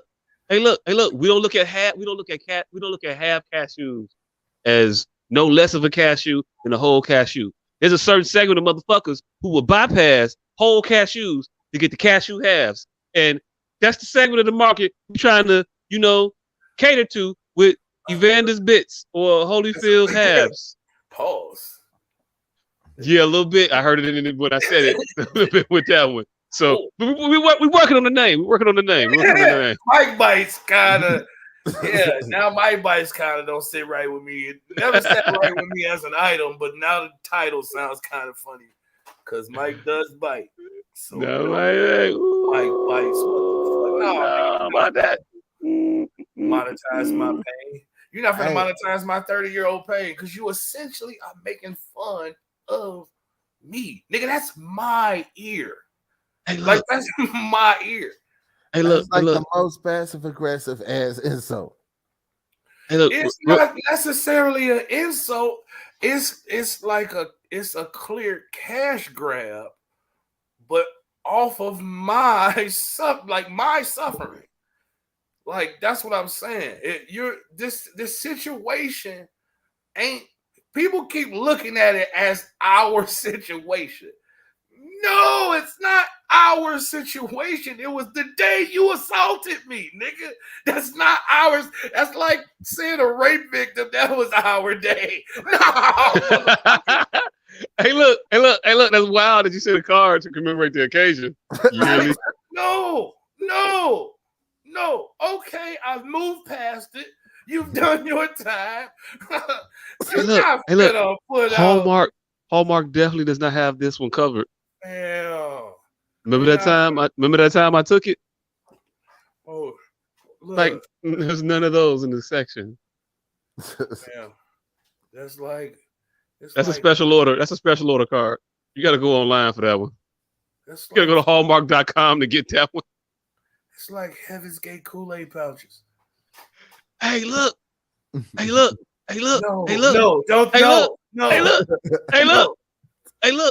If I were to make, now hold on, hear me out though.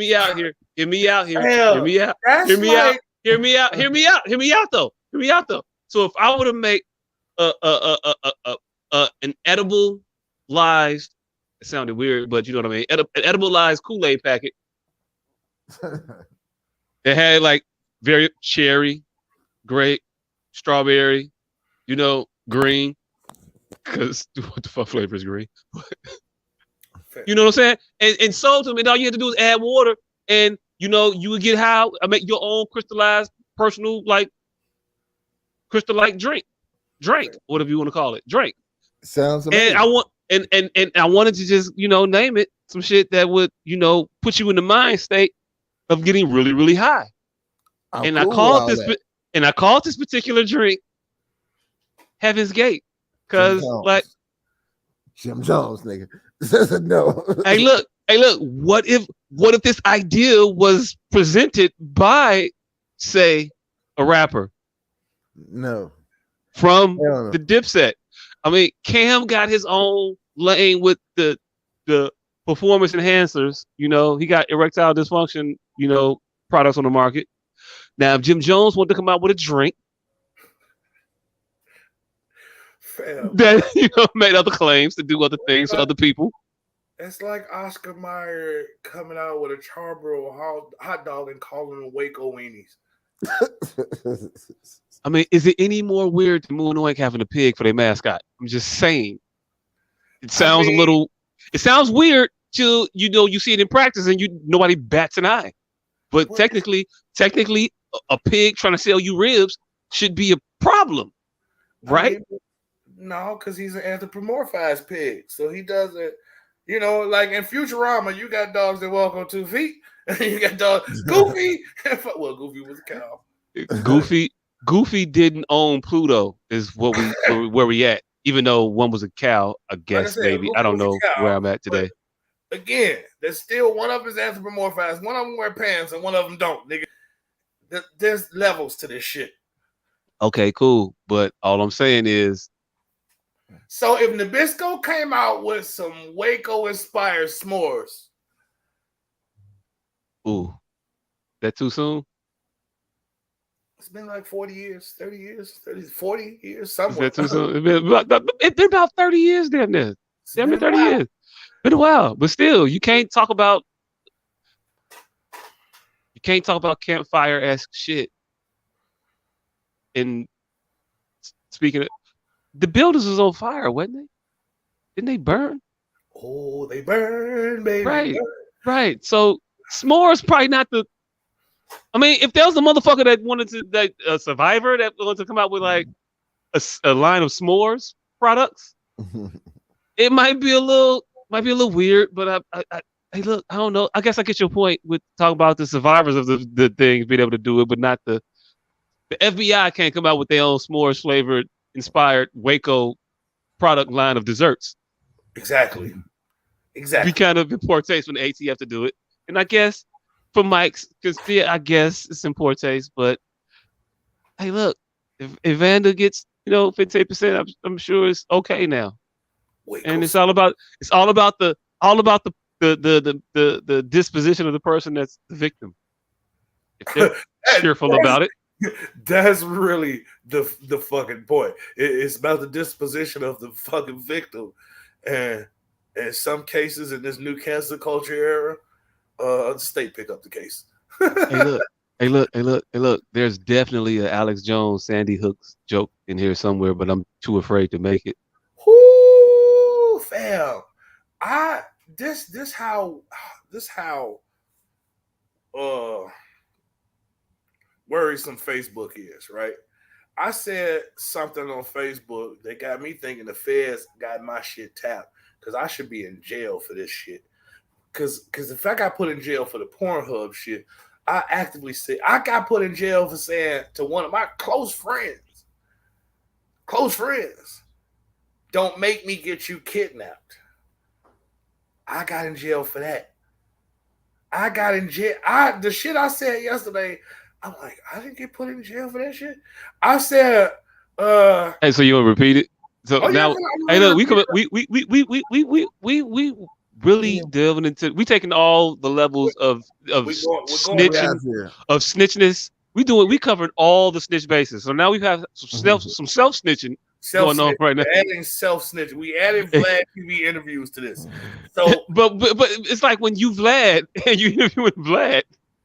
Exactly when you Vlad and the interviewee. So go ahead. So the shit you had said the other day. Yeah, so the shit I had said that should have got me booked, that made me know for a fact the fans is watching my page, is I said I used to want a tall bitch until this one year I dated a model. And of course I had to take her around family during the holidays, and she shamgodded me in my auntie driveway during Thanksgiving. So I had to beat the bitch up.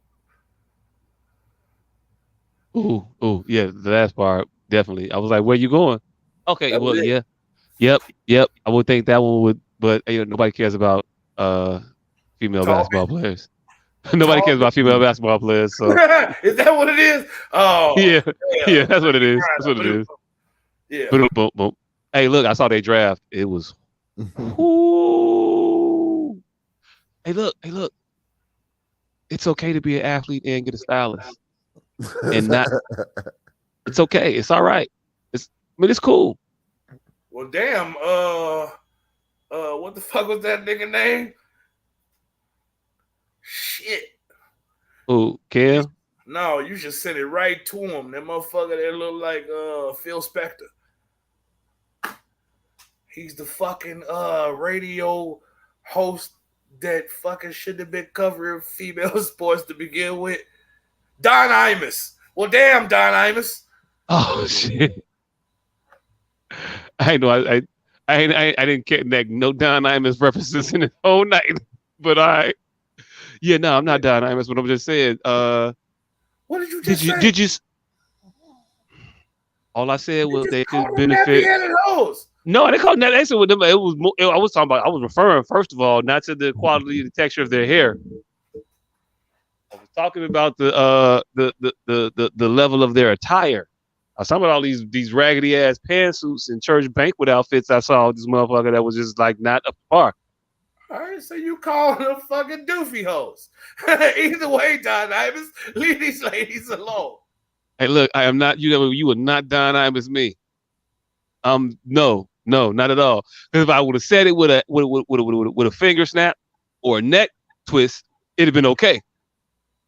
Because I said it with some bass. It's a problem. Motherfucker say those are some nappy headed hoes. Hey, look. So I'm just saying. So if I pull up a tweet with a Billy Porter, admonishing their particular style choices, would he be misogynistic in that point? Is he a misogynist if he talks about the way they dress? I'm just saying, we never called Joan Crawford, right? Was it Collins? Which one was the one that talked about bitches all the time? That's Joan Collins. We never called her a misogynist, right? Mm-hmm. She made a career talking about the way bitches dressed.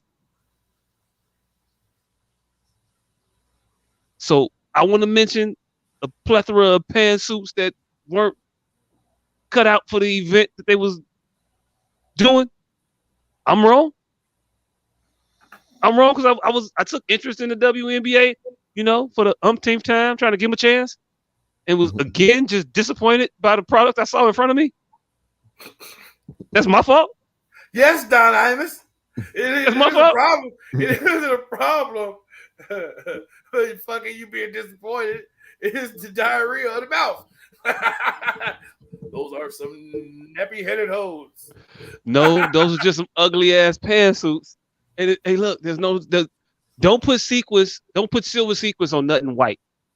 I ain't saying your name primarily because I don't know it. But yeah, you know who I'm talking about with the V-neck cut lapel tuxedo fucking church pantsuit. You look like fucking I don't know an old.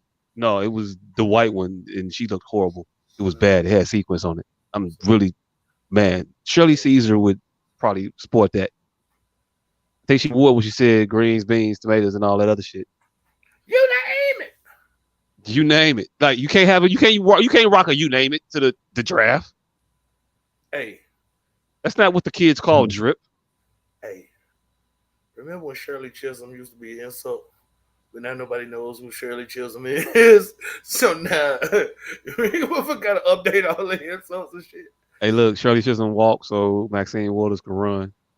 Who the fuck is the new Marsha Warfield? Because that is no longer a fucking acceptable joke either. Old girl from Ghostbusters. Ooh. But you might be right. People know her like motherfuckers knew Marsha Warfield back in the day? I would want to say yes, but no, because I can't say her name, so it kind of doesn't bode well for the argument. But Leslie Jones. Speaking of fucking, is Leslie Jones more famous than Marsha Warfield? Is Leslie Jones now more famous than Marsha Warfield was then? No. Right. Yeah. So no, I don't think she's made it to Marsha. I think she might be. I think we just know. I think if you polled motherfuckers today that were alive when Marsha Warfield was prominent and at her peak, I don't think they will remember who she was. I think motherfuckers would draw a blank. I was like fucking 10, and no, I don't. I was 10 and knew her from her comedy sets. So I doubt if 10-year-olds now know Lisa Jones. Leslie Jones, before she even got to. But do you think Marsha Warfield's peak popularity was drawn off of her stand-up career, or was it a function of her being on a television show? I'm not saying that either. I'm just saying. No, but again, the question wasn't whether or not a 10-year-old guy of your name. would know her. You more You so did. now. You knew her too. I know her. We're outliers. What I'm saying is, generally, if you were to poll people that were alive during her peak, 10-year-olds, yes. I don't think they would know who she was. I do, because it was, and I'm finna give you a real out, because it was less media fuck. The same reason we knew, because she was on late night TV. She was doing her comedy and doing press runs. So same reason we knew her. I think and I don't want to fucking give you ammo for my own argument, but again, it was just much less media around. So we all tuned in to Johnny Carson. So Right. yeah, that's how we knew her. And that's why 10-year-olds wouldn't know her now. Yeah, I don't know, because Leslie Jones is in Ghostbusters though, fam. Like, that's the thing. She was on Saturday Night Live. Nigga, I just gave you the answer. Shut up. All right, cool. The answer was, I agree with you, but not because of what you just said, because of what I just said. Okay. It was just a happenstance, though. It was just a yes. It was inflationary. It was an inflationary comment. More people know. I do believe more people knew Marsha Warfield at the time, which is why she's even comparable to even be a one today. No, I don't think 10-year-olds know Leslie Jones today. Even the ones that seen fucking Ghostbusters. I know the ones that seen Ghostbusters, but not the ones ain't none watching Conan. Ain't none seen her episodes of Conan and all of that shit like Marsha Warfield. Yeah, but I don't know if there. But this is the thing, though, that I'm trying to impress upon you. Yes. There wasn't also a large contingent of 10-year-olds that knew Marsha Warfield. So to compare to make the litmus test be based around just a 10-year-old. Yes, I think I disagree. What I'm saying is, when you talking to people that were alive during her peak, people that were of age to be her audience during her peak, that were alive then, that we can talk to, and you poll them, a lot more people would know. I would think that are in Leslie Jones's and in that realm's target audience know Leslie Jones than were in Marsha Warfield's target audience that knew her. I think that what I'm saying is comparatively famous in their own realms, in their own existing times. I think Leslie is probably more famous than Marsha Warfield, and that's fine to disagree. I might not be right. I'm not sure. Again, at Marsha Warfield's peak, I was 10. Right. So I'm not gonna know. I'm not gonna be able to conceptualize necessarily exactly how famous she was at her peak.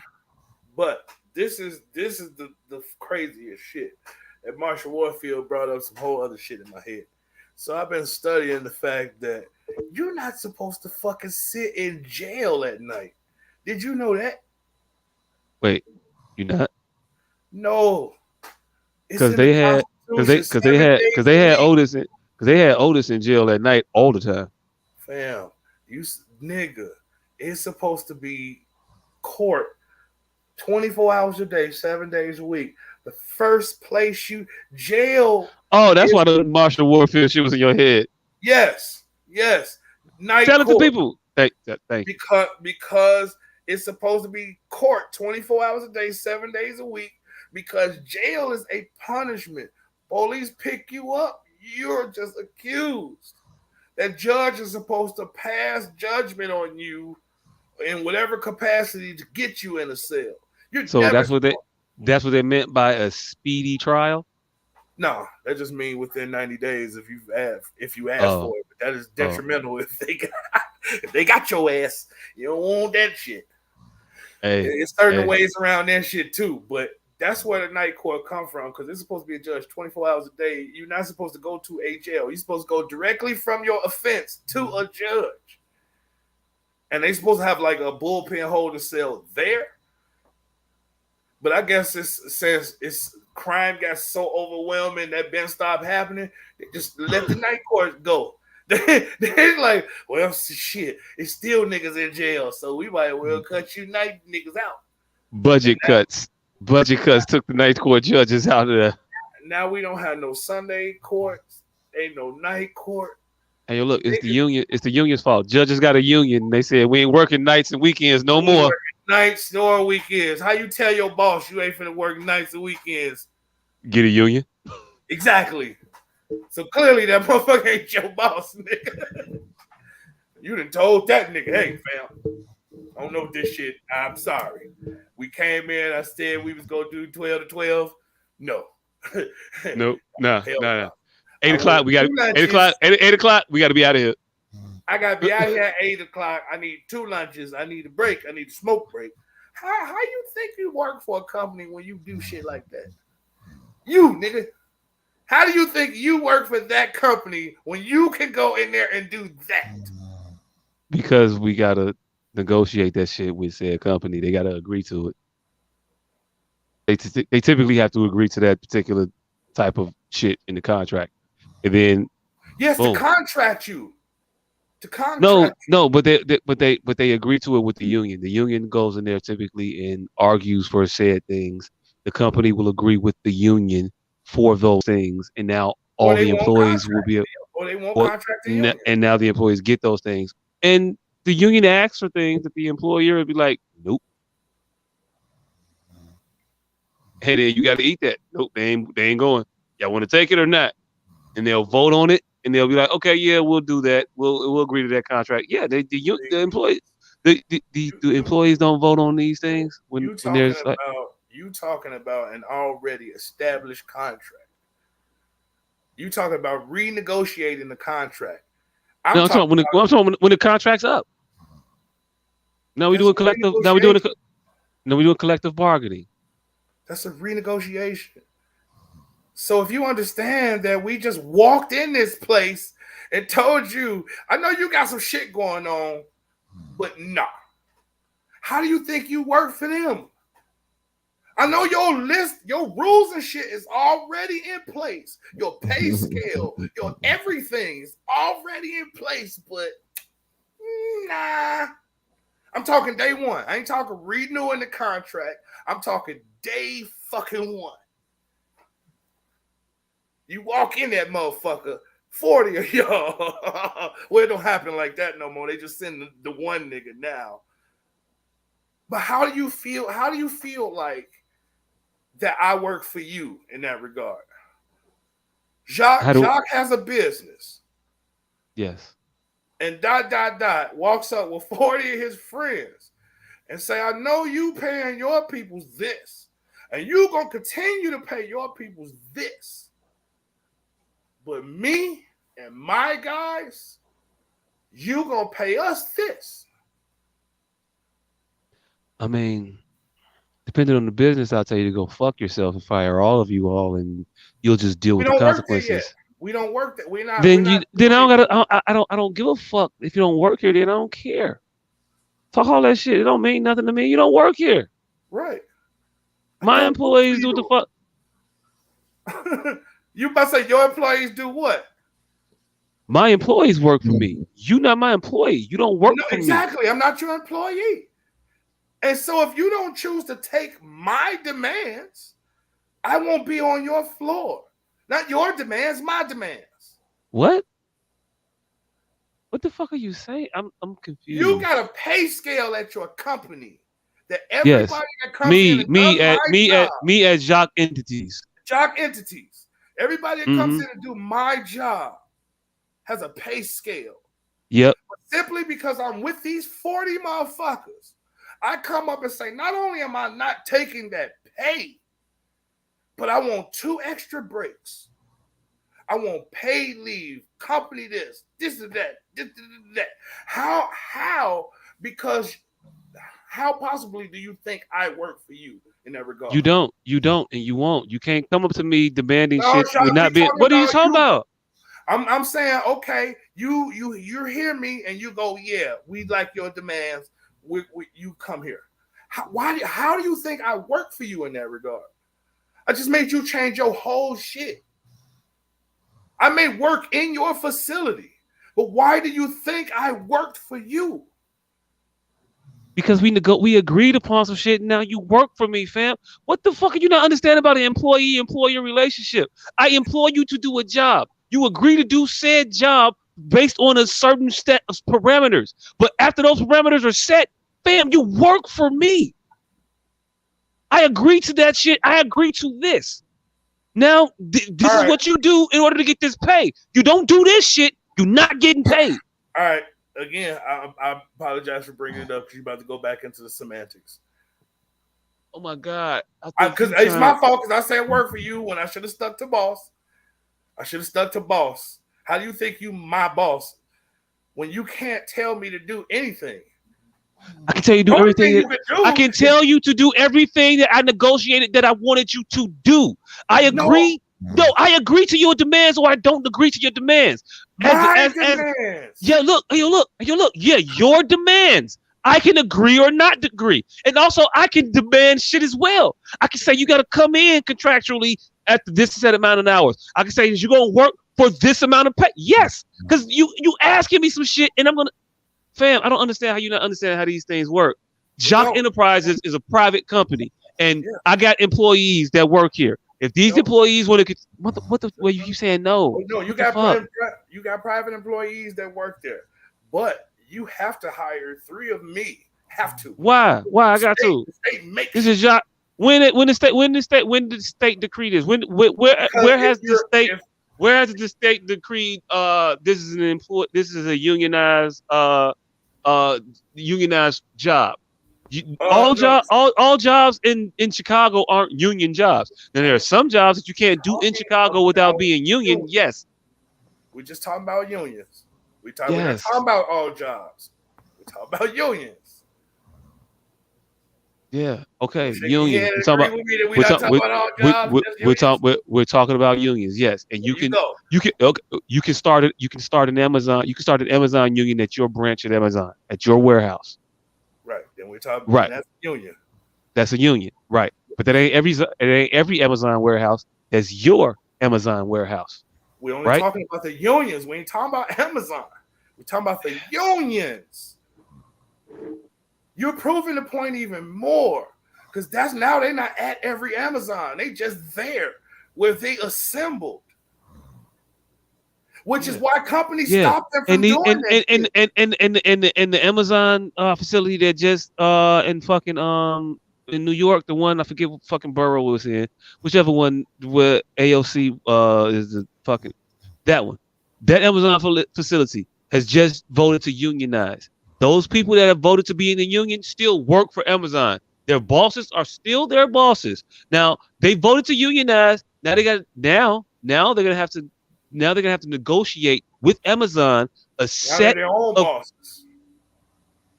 Now they're in the union.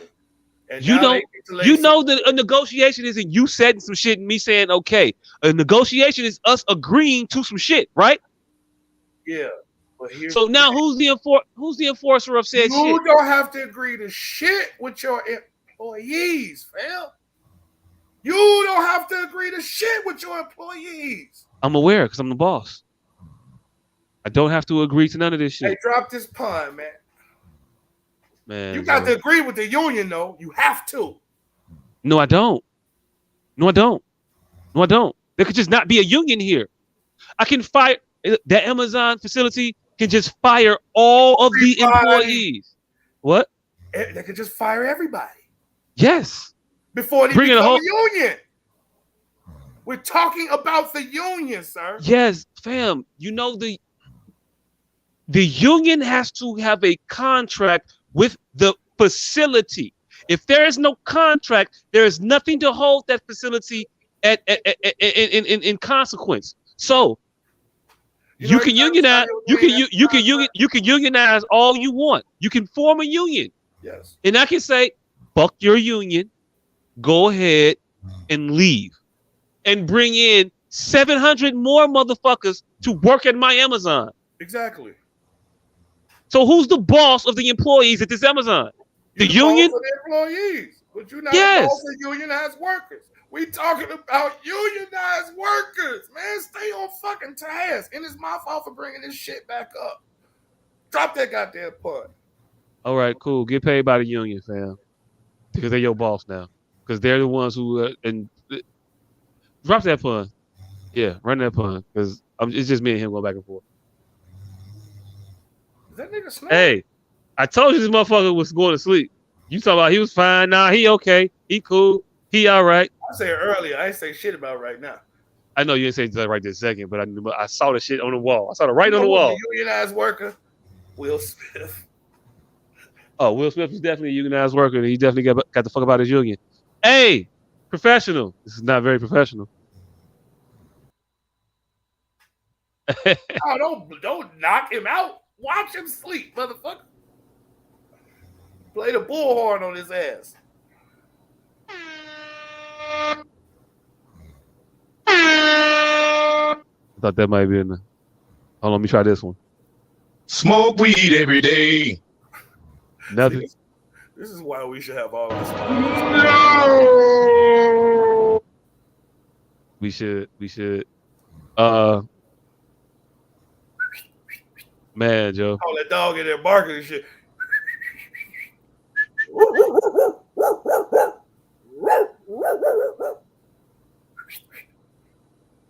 Dog will come all right. Shit out his ass. I don't want to leave, but I gotta go right now. I don't want to take over these responsibilities, but I guess I will. Hey, we are not. All right. We're not doing. Yeah. This is not happening.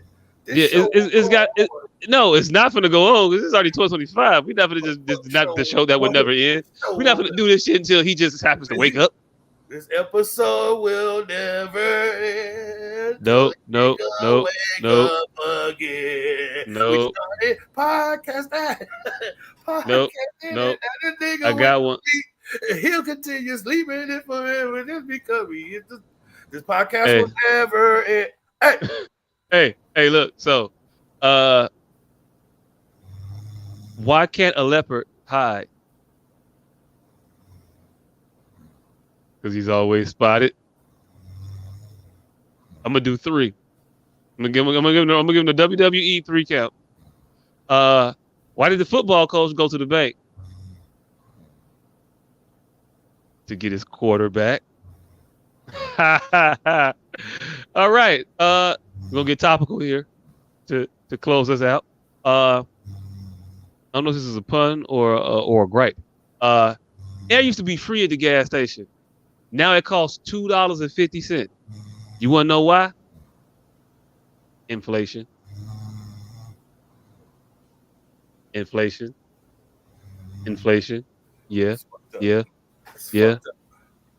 No. Yeah. Fuck puns, even when they deliver by me. I don't fuck with puns. I don't like puns. But thank y'all for tuning in. We appreciate y'all. No. Yeah. What? What are you doing? No. Wake up. He's not waking up. Wake up. We can't get louder. It's impossible. It's an impossibility. Hey, yo, look. In the words of Spike Lee. And wait. Hold on. I got one more try. Pull him up on the screen. The ex-Limbo champion walked into a bar. Oh yeah, he out. Hey, I fuck with that one a little bit. But in the words of Giancarlo Stanton, wake up. I don't know his name. The Puerto Rican dude from Do the Right Thing in School Days. Wake up. Yeah. Damn, he got a Mexican ass name. The nigga from Fresh. Yep. And from Better Call Saul or whatever that shit is. Yep. That nigga. I think it is Giancarlo or something. I thought it might be Stanton. I'm not sure. I got an uncanny ability to fall into a motherfucker's real name and not know it's their real name. All right. And from I know everything that niggas ever been in and don't know his real name. The niggas in fucking the shit, the Bobby Johnson shit too. Oh yeah, he's definitely in that. He's in the episode. He's in the episode of Living Single. In a lot of shit. Oh, okay. All right. We'll do these before we get out of here. Man, Joe, kind of end on a sad note, but we fucked it up. We ain't do it on the end, so we do it on the out. Rest in peace to Gilbert Gottfried. Oh, I was gonna go in order of death real quick. I But didn't know all right. people Rest in died. peace. Rest in peace to Gilbert Godfrey. He passed away, I think today. So rest in peace to him. He had a long-term illness, they said. I don't never like when the motherfuckers just say long-term illness. That means something. Oh no. It was like I think it was a heart. But It was a tachycardial heart type of thing, I believe. niggas would have usually said he had a heart problem. I don't know. I just hey, Long, look, I didn't. even fighting a long-term illness always mean he was, because we still don't know who got magic. Like that is the longest kept secret in the black community. Hey look. And it got to be somebody big because we never got that. And a little sleazy kill Miss Easy. None of that. Nothing. Nothing ever happened. Hey look. They murdered her, and then she was never to be spoken about again. Do you want to just talk about? Okay, real quick before we get into hey, look, I don't know how we get into the weeds on the RIP. Because Gilbert Godfrey had a. But no, I don't. He did not. All right, I'm sorry. He did not. Something wrong with me. I apologize. Yeah. Gilbert Godfrey didn't have shit. He didn't infect Magic Johnson. We're not starting that rumor right here tonight. Nah, but hey, look, I'm fully prepared to be okay with starting a rumor of there was a wayward woman that passed it along, and I don't think that woman is with us no more, and nobody want to talk about her because yeah, she got to go away. The Lakers were mad. The Lakers got a new series. They got a docu-series. I'm gonna get into it. Now I want to get into it. Y'all, we'll watch it later. We'll talk about it later. They got a docu-series now, and it's talking about all of the goings on when they were in their prime. All their goings and comings, and apparently they do all of the talking about all of the shit in the series. It's called Winning Time or something like that, I believe. But yeah, watch it. It'd be a good look. To go back to where we was at. Also, rest in peace to Dwayne Haskins, quarterback, Pittsburgh Steelers, formerly the Washington football team, and the Ohio State Buckeyes. He was the quarterback for them. He was tragically hit by a car about a week ago. We didn't have a show last week. We can talk about it, but he got hit by a car, and passed away due to injuries, from that. So rest in peace to him. In that situation, rest in peace to Gilbert Godfrey. Yeah. So shit. We're horrible. Hey look. All right, wait, we're horrible. Seven right, 8 left. Eight right, 7 left. Nah, speaking of the devil, the tickets. No, there's the one. Speaking of the devil, the tickets is on sale currently right now. Actually, just went on sale live. I think Monday. So they up now. We'll be providing. I'll put the link up there on the thing. You can get your tickets. They $30 or $35. Don't hold me to it specifically. This whole shit fall apart. Whole shit falls apart. We don't know how to end this motherfucker. But yeah, it was 4 days. But yeah, the PPEs, the herbal containment units, they on deck. I got tickets to this nigga shit too. Those are not the tickets, but okay. Don't show up with none of those. But I tried to get a smart card the other day, but they sold out too fast. Why? I don't know. I guess I'm just a bit slow. That was horrible. That was horrible. But okay. Yeah. I mean, fuck it. They're all horrible. Thank y'all for tuning in. We appreciate y'all. God bless. Holla. Good night. Good night.